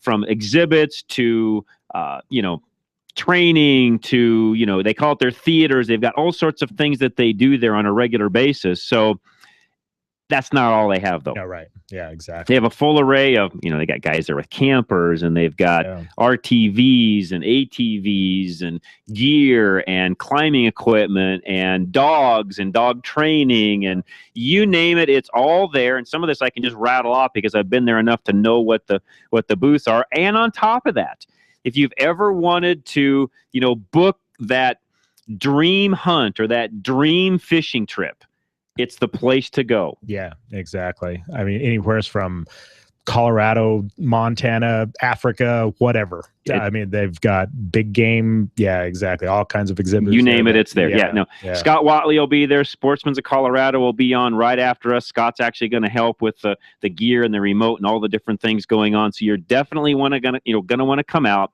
stop in, say hi, meet all of us, check out what's going on. And then on top of that, we'll have some things at the table at the booth, and we're actually going to be at Sportsman's of Colorado, Scott's booth. So we'll give you the booth numbers here in a little bit. Scott will come on. We'll tell you all where we're going to be. So we'll get to that in just a few minutes. But again, if you've got a question for us, we'd love to answer it. Anything you want to talk about, that's what we're here for. 303-477-5600. Okay, I'll squeeze in a car review, which I don't always have time to do, but today we do. So drove two different vehicles. And while they're sort of comparatively speaking, they're two different vehicles. One's a Lexus RX 450h, the other being the Infiniti QX70S. So RX, everybody pretty much knows what a Lexus RX is. Pretty staple SUV for Lexus. They've, Ken, this, they've been the leader in that for 10 plus years or longer. Yeah. They really kind of invented that market, if you would. They really did. It's the Land Cruiser of the Lexus. That's exactly right. Luxury Land Cruiser. The RX is the littler. Is the little 4-door. How many passengers? 1, 2, 3, 4, 5 passengers. Oh, okay. You're thinking of the LX, which is the big Land Cruiser. It's just the Land Cruiser of Lexus. I talked about that one a couple weeks ago. The RX is that staple, mom SUV luxury. And you know what? They haven't gotten away from that. The RX 450h is the hybrid version of that car. It's a little pricey, close to $60,000, but the car just works phenomenal. It really does. The how should I say this? When the engine starts, they've got the hybrid systems working so well, you don't know when the engine's running and not running. They've really done a fantastic job with that vehicle, and it just works great. The RX 450h, no sacrifice of interior room, even though it's a hybrid. Typically, you lose some interior space. Not the case. Really enjoyed that car. And, of course, Toyota, Lexus, they built some fantastic cars. Shifting gears, the Infiniti QX70, totally different car. Infiniti's got more of an aggressive look. They've got that kind of looking like a Cat or a Prowler looking kind of a front end. They got long front fenders, kind of a rounded nose. Really a good looking car. Out of the two cars, the Infiniti is definitely a better looking car. But the 70S, being the sport version of the QX, definitely a rougher ride than the 450h. Performance is a little better. Handling is better. Interior noise, though, is harsher, and so is the ride. So you just have to go out and compare those two vehicles. They're interior-wise about the same vehicle. Cost-wise about the same. You're just going to have to go out and compare one versus the other to determine which one really, meets your needs better than the other. So again, Infiniti QX70S, Lexus RX 450h, both of those will be on our Drive Radio YouTube channel where you can watch all of our videos. We've got over 100 and I think we're getting to 170 now. So we're going to be to 200 before long. Different videos, interviews, car reviews, oil, refinery, interviews, you name it. We've got them all on our YouTube channel. Drive Radio is all one word. And again, if you've got a question you want to ask, give us a call. We'll get you right on air. 303-477-5600 or send us an email, john@drive-radio.com. Visit our website, drive-radio.com, and check out all the different things that we have there. So tell you what, guys, let's take a quick break. We'll gear up for the last half hour of Drive Radio. But hey, Ken and I don't want to do all the talking. We want to hear from you. Give us a call. Lines are open. We'll get you right on air. 303-477-5600. Anything you want to chat about. I've got nothing specific for the last half hour, so we will do whatever it is you want to talk about. Call us. Any questions? When to change oil? All those different things. We'll get into that also when we come back. Don't go away. John Rush, Ken Rackley, Drive Radio, KLZ 560. Have you failed an emissions test and don't know what to do? Have you been trying to fix it yourself? Arvada West is your answer. We score 100% on our success ratio. That's confidence for the customer. We are always willing to explain the repair process to you. We use a proven diagnostic format that we have developed since the emissions program began here in Colorado. For an honest, understandable, and reasonably priced diagnosis, stop by and see us. We've helped clean our Colorado air since 1981. Call Arvada West Auto and Truck 303-422-1065 or see us on the web at arvadawestautoandtruck.com. If you would like to stop by to make an appointment, we are at 11752 West 64th Avenue. At Napa Auto Parts, we've been the most trusted name in auto parts for over 80 years. Probably because we've never stopped looking for ways to make the great parts we sell even better. It's a commitment to quality you'll find in every one of our 310,000 parts. From the bacteria-killing surface on our cabin air filters, to the patented damping mechanism on our drive-align belt tensioners, to our revolutionary new Adaptive One brakes. And Napa parts are covered by a warranty that's good at any of our 6,000 Napa Auto Parts stores nationwide. Yeah, maybe you don't get this at your average auto parts store, but at Napa, we've spent the last 80 years making sure we were anything but average. To find the Napa Auto Parts store nearest you, go to NapaOnline.com. Napa, get the good stuff. With over 125 locations in Colorado, southern Wyoming, and western Nebraska, there's only one place to get the good stuff: Napa Auto Parts. Reliability. It's what every driver wants from their vehicle. Regardless of make or model, you want your vehicle to take you where you need to go. Reliability is exactly what the Colorado Select Auto Care Centers offer. They've set the standard for excellence in automotive repair and maintenance. Each member offers Napa Auto Care Peace of Mind Warranty, along with the highest level of customer service and integrity. To find a Colorado Select Auto Care Center near you, log on to drive-radio.com or call 303-546-NAPA.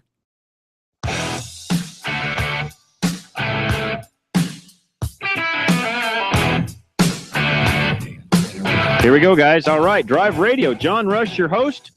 KLZ 560. Let's talk to Tom real fast. Tom, what's going on today? Oh, not too much. Just to follow up to your comment on the expanded top-tier gasoline list. I mean, would you be willing to say then that for all practical purposes, any of those top-tier gas are just as good as the other? Yes, because they have to meet a certain set of requirements, standards, if you would, to be listed as a top-tier fuel. Yeah. Well, because I guess I used to always buy Shell gas under the assumption that that was and it is, I think, a premium gas, but now it really is just a shootout who's got the lowest price among half a dozen or more. Yeah, and I think what you're going to find is on the top-tier stations, they're probably, well, not probably, they're going to be a tad higher than what you're going to buy at, your local 7-Eleven, King Soopers, Safeway. I'll just list them off. They're going to be, they're going to be more money than those, of course, just because they're doing things to the fuel that's not happening in those other fuels. It's the additives. They're putting different additives into them to meet that, to meet that higher quality. Now, one other one I just looked at, I was just double checking the listings, and I don't know if we have any of these in Colorado. If somebody out there knows and can let me know, have I seen Quick Trip or Quick Star around Colorado, or is that a different state that I've seen that? Yeah, I'm not familiar with that one. Anyone know? Familiar. And I don't know now because they're also listed. By the way, you can find all the stations that are listed at toptiergas.com. Now, you'll find a lot more than I've listed. Problem is, a lot of them, like Aloha Petroleum, You know where that one's probably at. Yeah, probably not local. Union Yeah. 76, BP, we just don't, Chevron, we don't have those in Colorado. So you're going to find those. So if you're traveling and you want to make sure you're still using top tier fuel, by all means, look at that entire list. That way you know for sure you're getting the best fuel that you can, even when you're out traveling. Does that make sense? Sure.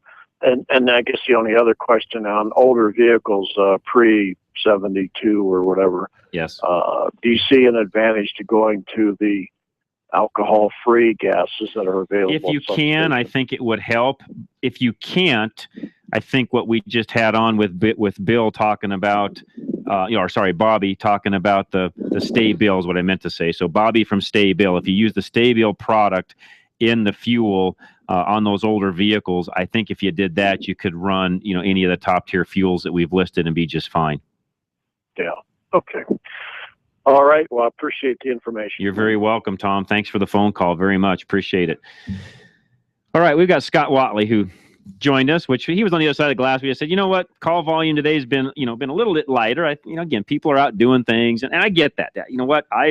Hey, if we weren't on air, I'd be outside doing something right now too, just because of how cold we've been so far. So yeah, I'd be out doing something else besides, calling in and talking to me. But it is what it is. So we've got some extra time. We don't always have this. This is a rarity on Drive Radio. We typically don't have time where we can squeeze things in between phone calls, but we do. So Scott, talk about what's going on with your new time for Haystack Help Radio. B, what's going on with Sportsman's of Colorado at 1 o'clock when you come on after us. And then we've got a special event coming up that I mentioned earlier at the Sportsman's Expo. Absolutely. No, we're thrilled with our new time slot for Haystack Help Radio. We are on from noon to 1 now, and certainly enjoying that time frame. And basically, Haystack Help Radio is simply about helping people, all the people on our referral list, go through a very extensive background check. And there's a lot of lists around town of different things you can go through. But, we try to bring you really, really good partners, and not just people that, paid for advertising. And I kind of said this on my show, John, the other day, is there's a difference in paying for something because you so-called met criteria and got the right, then paying to be on a list. I know what you're saying. Because, Paul is a businessman. You don't want to pay to be on a list, so to speak. You're right. You know what I mean? Yeah. But you don't mind paying for a good partnership, Right. Something that's going to, give you a return. Let's just be honest. That's So exactly what right. we're all about with Haystack Help. And we're doing a couple of special things. On Tuesdays, we're doing a show called Your Money Matters. A gentleman by the name of Kurt Rogers, which owns Affordable Interest Mortgage, is sponsoring our Tuesday show. So we'll have a lot of different financial experts on in the different fields on Tuesdays. And Wednesdays, we're dedicating that to kind of our senior resource of Colorado. We have a website called Senior Resource of Colorado. Which we've talked about on Drive Radio a number of times. So Scott's got that now fully operational. It's geared up. So those of you out there listening that kind of fit into that realm, I forgot to mention that, Scott. I'm glad you brought that up. That's a big deal. Let our folks know how they can find that. Well, seniorresourceofcolorado.com. Now, you're only going to see, while we have a lot of categories, you may only see one or two people in each category, and that's by design. Your crew with Drive Radio, all of your shops are our only repair shops that we have on there. Okay. While I could be very honest with you, sell more, I'm not interested in that. I don't want problems. I want them to go to good people like your guys, know they're going to get treated fairly, know they're going to get told the truth, and know that you guys stand behind the work like you. Got it. So that's the same thing with us. And then Monday, Thursday, Friday be general Haystack Help days. We've got attorneys, a lot of different areas that we cover. And but that website really, and while you may not be in that senior group yet, us as family family members and caregivers. Ken and I are getting close. We're getting there. Family members and caregivers. Sometimes things happen very quickly. Yes, that's very true. And then we're scrambling. Where do we go for That's that? very true. My sister lost a leg a few years ago to diabetes, and I wanted to get her a little bit better wheelchair. I didn't even know, are there wheelchair stores? Yeah, where do you go to buy that? That's a good point. Yeah. And so, we want to, where you're not just Googling stuff and trying to find so, hopefully, and with all the great partners that we have, it will be a very, very big help to Colorado. Yeah, that's awesome. International Sportsman's Expo will start next Thursday. It will open, the doors will open at 11 o'clock. It will go 11 to 8 on Thursday, Friday, 10 to 8 on Saturday, and then 10 to 5 on Sunday. And a lot of great seminars. I'm going to be hosting what they call the Adventure Theater that's sponsored by the Rocky Mountain Elk Foundation. So all the different seminars that are there, and we'll go over those on our show. We get to introduce the speakers and really gives our station some good plugs there as well in our shows. And so we're really looking forward to that. But it's a great event for the family. A lot of things for kids. And, the Colorado Parks and Wildlife has a lot of great things down there. It's a blast. So you don't it really have to be is. a hunter, No, you don't. so to speak. No, you don't. It's a great. No, it is. And to Scott's point, I tried to say this earlier. Scott said it better than me, but it's a great event. If you like the outdoors at all, it's an event worth going to, checking it all out. Shoot, I just like going just because it's a good family event. My son and I, we enjoy going, just walking around, looking at all the booths and the different things that are going on. And it's just a fun thing to go to. So again, it'll be Thursday, Friday, Saturday, Sunday. Yes, sir. So those 4 days, go out and check it out. So, all right, we got some calls coming in. Larry's getting them geared up right now. Give us a call, though. We got a line open. We'd love to chat with you. 303-477-5600. Again, Ken Rackley from TuneText with me. Anything you want to talk about. I've had things in the past we just haven't had a chance to always get to that we'll try to today if we end up with some time. Depends on what you guys all decide to do as far as phone calls go. We'll get Larry to get these geared up, and we'll see what happens. Again, Sportsmen of Colorado, they follow us up at 1 o'clock. They do that every single week. And if you're up really early in the morning, you can actually listen to them bright and early also, right? 5 a.m. on Sunday, yes. And then we're on Sundays from 12 to 2, the last 2 hours. So again, if this is Sunday and you're listening to us, you can't call in. I know a lot of you do because the guys are here on Sundays floating around. They know the phone rings, but you can't call. But send me an email. I'll answer it for you. John@drive-radio.com. Art, you're up next. What's going on, Art? Thank you. I just wanted to mention to you and your listeners that I've been buying gas at Costco every Sunday morning on my way to church. Okay. The fuel's costing me $1.60 last Sunday. Wow.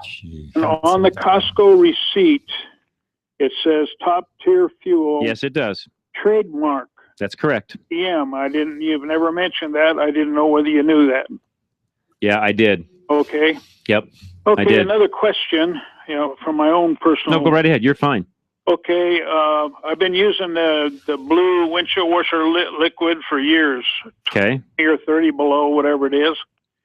But noticed that there's some better windshield washer fluids on the market. I don't remember whether they're Rain-X or what they are.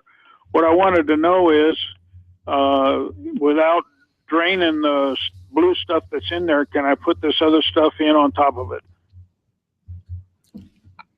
I'm not sure, but I would think just being washer fluid, I think you could be mix safe them with that. Yeah, I don't see why not. I mean, maybe get it as low as you can before you add it, but I don't see why it wouldn't work because they still have to use a glycol base. I That's would right. imagine.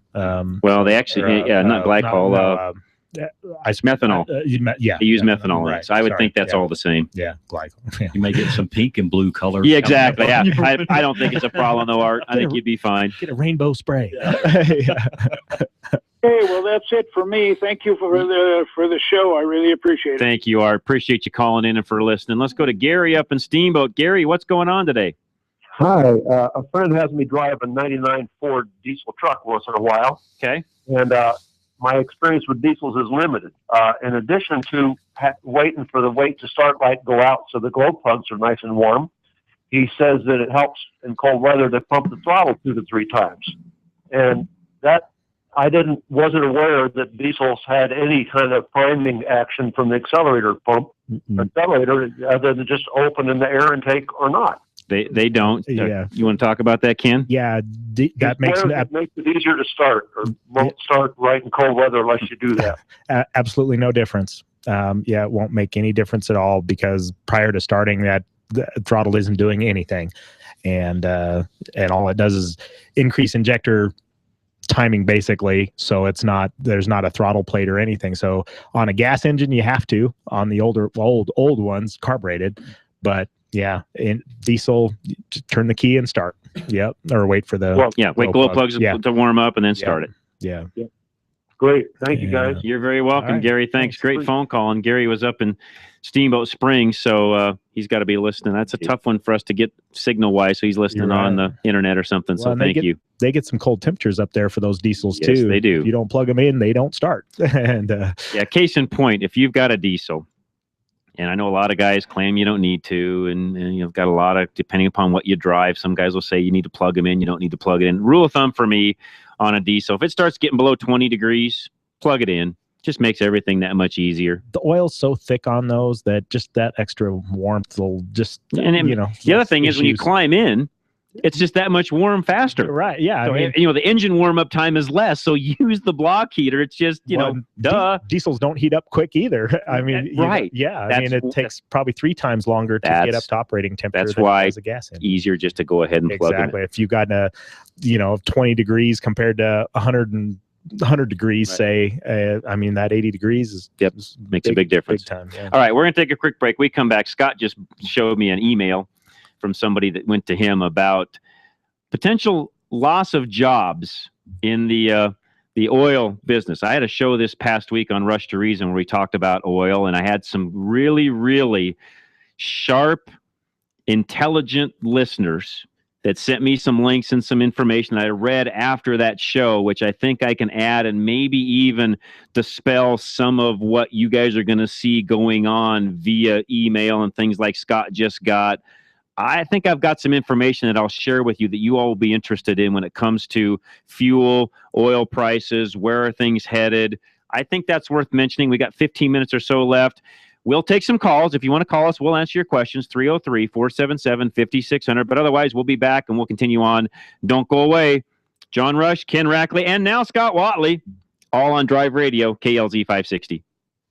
Need a one-stop auto repair solution in Boulder? At John's 4x4 Center, they service and maintain more than just 4x4s. From big trucks to diesel pickups, their team of service specialists and technicians have the computer diagnostics, tools, and expertise to service and repair any make or model. They combine their skills with integrity, giving you the best service in the industry. From preventative maintenance to major repairs, you can trust your vehicle to John's 4x4. Located on Arapahoe Road, just east of 63rd, behind Carpet One. They're open Monday through Friday, 7:30 until 5:30, with convenient shuttle service and after-hours drop. If you're ready to form a solid relationship with an auto repair shop, the new owners at John's 4x4 Center are committed to providing the personal and professional service you're looking for. Give them a call at 303-449-2640. Check them out on the web or follow them on Facebook at johns4x4.com.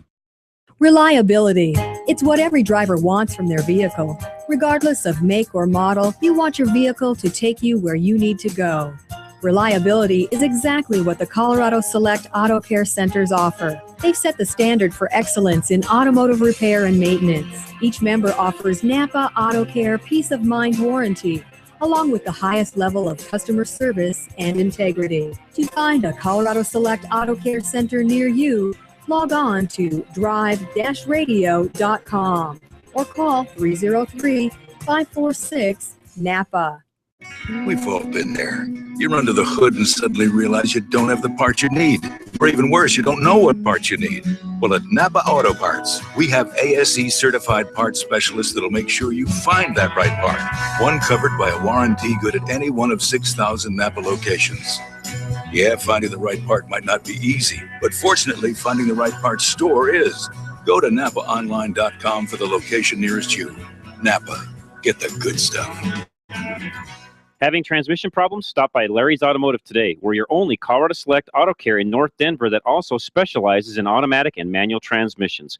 We're a family-owned small business taking care of your family-owned fleet of cars, trucks, and SUVs since 1994. We specialize in transmission and drivetrain problems and offer a 3-year, 36,000-mile warranty. We're also an ATRA member. Call us at 303-427-2108 for an appointment or find us on the web at coloradoselect.com. Larry's Automotive, a proud member of Colorado Select Auto Care. 24 seconds. I timed it. It took me just 24 seconds to find a AAA certified master mechanic who offers the best peace of mind warranty in the state. A 3-year, 36,000-mile warranty on every repair. At coloradoselect.org, I search my city and boom, I'm done. Colorado Select Auto Care puts their member shops through a rigorous set of requirements, so I know no matter which shop I choose, I'll get the best auto repair service possible. That's 24 seconds well spent. coloradoselect.org.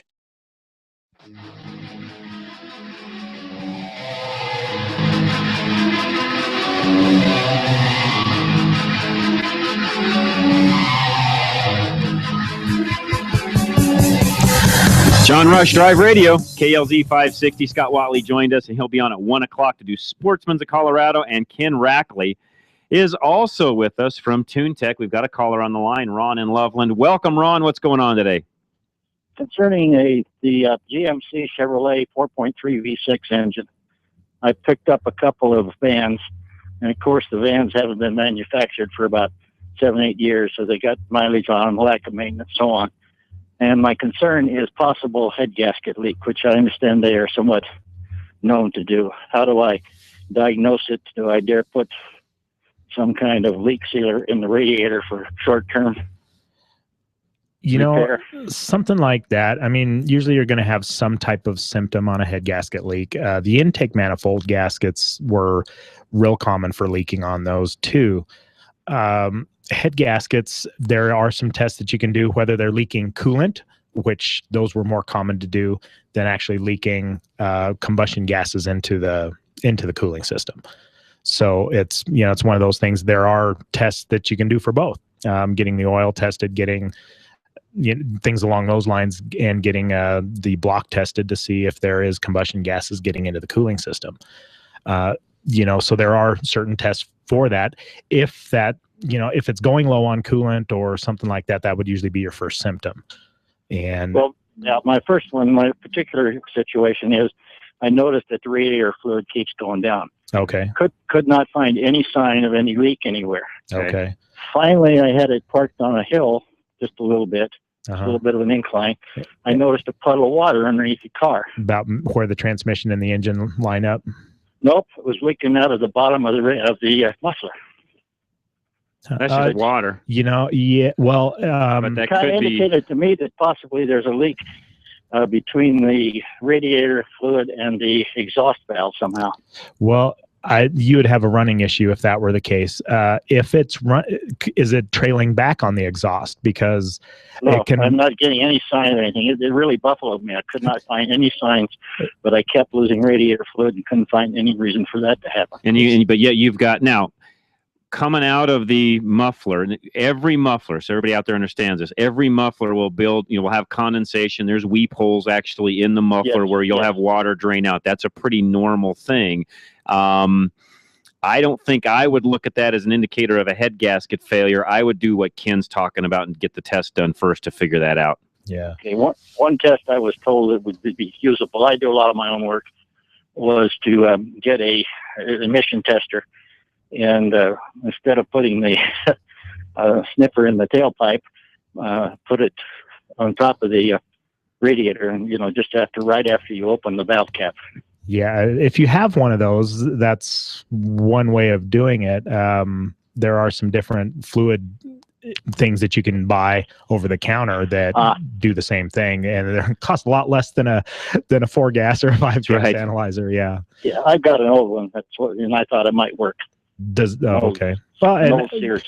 Yeah, you could try that and see. Does it have? Can you recommend something specific to do that test? From Napa or whatever. Yeah, if you go to Napa, they have it's just a block test kit. Yes. And comes with a fluid the bowl, everything you need. Yeah, you suck fluid up into it, and there's a chemical you add to it, and it'll tell you whether or not there's any CO2 in it that way. Exactly. Yeah. It's real easy. Changes color if it's use that positive. Yeah, that's the best way to do it.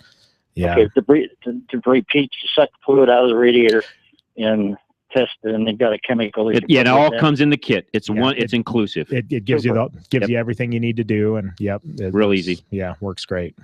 Super. Do you have got time for another quick Sure, question? Go right ahead, Ron. You bet. Yeah. The same 4.3 engines. Like I say, I picked up a couple of vans, older, high mileage, poor maintenance. What would you recommend for preventive maintenance in terms of distributor caps, spark plugs, those kinds of things? Yeah, for an older engine. Definitely. I mean, inspection would be the first thing. See if they have been replaced, and if not, do them. Yeah, just do them because they're not easy to get to, and use original equipment on the plugs. Yep, use the AC Delco plugs. Plug wires, just use a high quality Napa wire. Use their high quality, because there's different grades of ignition. So use their high quality cap and rotor. Yep, exactly. Yeah, I sure found that out. I got all this of the Chinese. Yeah, no, you use the high quality stuff. Yeah, and definitely the AC Delco spark plugs. That's right. Definitely. Okay, you like the AC Delcos? Yes, we do. Yeah. On that vehicle. Yeah, on any vehicle anymore. We like what they came with. Right, exactly. Yeah, you don't want best way to say it. You're right, exactly. If it came with Champions, put Champions in it. If it came with AC, if it came with Autolite, you put back in it what it came with. That's right. Okay, good enough. Okay, good enough. Appreciate it very much. Yeah, the old days of saying put ACs in everything. You're right. You don't do that anymore. Exactly. If it has Nip and Denso, you go back to Nip and Denso. If it's got NGKs, use NGKs, and on down the line we go. I mean, I could list them all out. All right. But use whatever the manufacturer recommends. Let's go to Greg, who's up next. Greg, what's going on today? I just have a question. I've got a 99 Jeep Wrangler with a 4-liter in it. Okay. It's been sitting there probably the last 3 weeks. It was really cold out. I went out to go to start it, and I was cranking it over, and it wouldn't fire up, and I almost drained the battery. But I noticed when I pushed on the throttle, it's fired up, but it wouldn't stay idling. And I had to keep running the throttle till it warmed up, and then it would start to idle slowly after that. Is it throttle position sensor on something like that, or? I doubt that would be the sensor. I would tend to think it would be more the idle speed control unit on that. And it's kind of hard to say. We've seen signals from computers, harnesses, connectors, things like that too on those older Jeeps. Okay. But that would be the first place I would look. I wouldn't just go and put a TPS in it to put a TPS in it. Yeah, unless there's a code or something along those lines, or it could be verified that was an issue. But usually it might not set a check engine light on that, but a lot of times it'll put it in a history if it didn't sense that. But thinking back on those 99s, they weren't as advanced as we have today. Exactly, and they don't. Yeah, that's right. They're not as apt to show up. Yeah, they're not as easy to find, is what he's trying to say. Yeah. Okay. I know they've got wired into this thing, one of those FGZ boxes, and I didn't know if that might have anything to do with anything, but. What is that? Is just a performance? Yeah. Oh, okay. Yeah, it just plugs in line between the sensors. Oh, okay. We've seen malfunctions in certain components too, not because of those, but in connections mainly on those. But yeah. Okay. Just did it that one time, and then like I said, I started it today, and it idle fine, warms up. It was just when it was really cold, it wouldn't idle. I'd have to give it gas on the throttle to keep it running.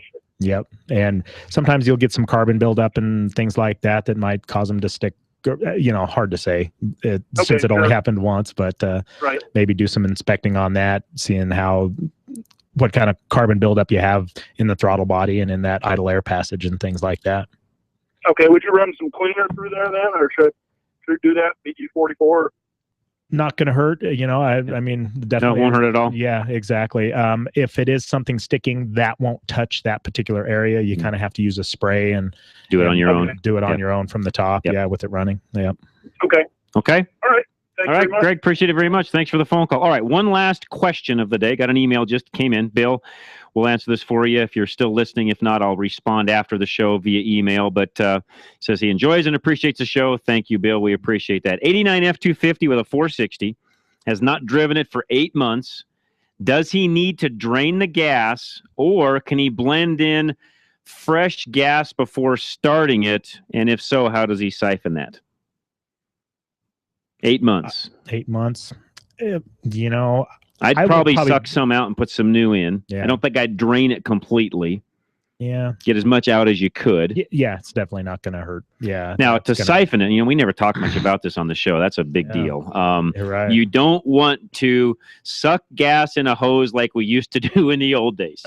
Okay, guys, we're all laughing because we've all done it. Right, okay, exactly. Gas is very toxic. It's bloodborne. You really don't even want it on your hands if you can keep that from happening. You definitely do not want to be sucking it in and ingesting it. You're right. I know we all have. Yeah. I'm raising my hand on YouTube. I've done it. Exactly. Do not do that. You can go to Napa and they actually have some siphon kits where they've got the ability to start the vacuum. Now, another trick you can do if you've got this ability, if you've got compressed air at home, you can take a hose, shove it down shove it down, get it down to where it's in the fuel. Take an air nozzle, blow across the opening of the hose, and believe it or not, that will create enough suction to get the vacuum started to siphon it if you have compressed air. Creates a venturi and exactly. It just pulls it out. If not, buy one of the kits from Napa. Do it that way. Be careful if you're trying to use any kind of an electric pump. You don't want to spark or anything around the gas. It's not gasoline itself that ignites, I should say. It's the fumes that ignite. If you smell it, it can burn. That's right. Yeah. So I've seen cigarettes drop into, into a pool of gasoline and not ignite. Yeah. I've seen a spark ignite things that you don't want to try to put out. Yeah, so be careful. Yeah, you can put it out in a bucket of gasoline, the cigarette, but if there's some spilled on the ground and you flick it on the ground, it's going to ignite. Go up. Yep. That's exactly right. So either way, keep it away from the gas. Yeah, be careful of that. All right, guys, with that, we got to get out of here. Sportsman's of Colorado is coming up next. I did not get a chance to comment on the oil. I will in the future. Don't worry, going to do a special show on Rush to Reason again on oil, where it's headed. But I think we're safe to say we got low oil prices for at least the next year. So some guys might argue with me on that, but I think we're pretty safe in 2015. How will that affect the economy? You know what? Time will tell.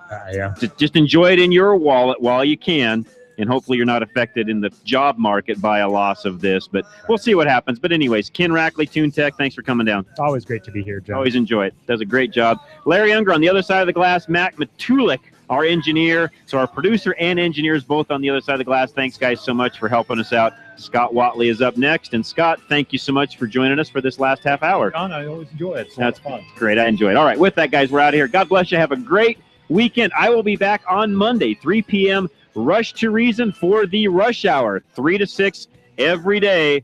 Rush to Reason. Again, I'm your host, John Rush, at Drive Radio, KLZ 560. Still haven't had enough? Go to drive-radio.com.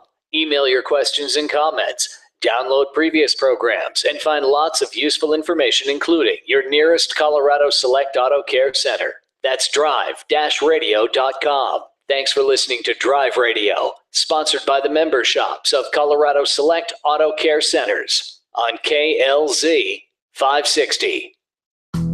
Drive Radio is a presentation of Colorado Select Auto Care Centers. The independently owned and operated shops of Colorado Select hold each other accountable for the highest standards of technical expertise, honesty, and professionalism. They all understand that choosing a mechanic is risky business. So Colorado Select was created by this exclusive group of like-minded professionals who are dedicated to raising the level of consumer confidence in Colorado's auto repair industry. Schedule your next oil change at any of the Colorado Select centers heard on Drive Radio, and you'll immediately see the difference. For the complete list of all the member shops in the state, visit drive-radio.com.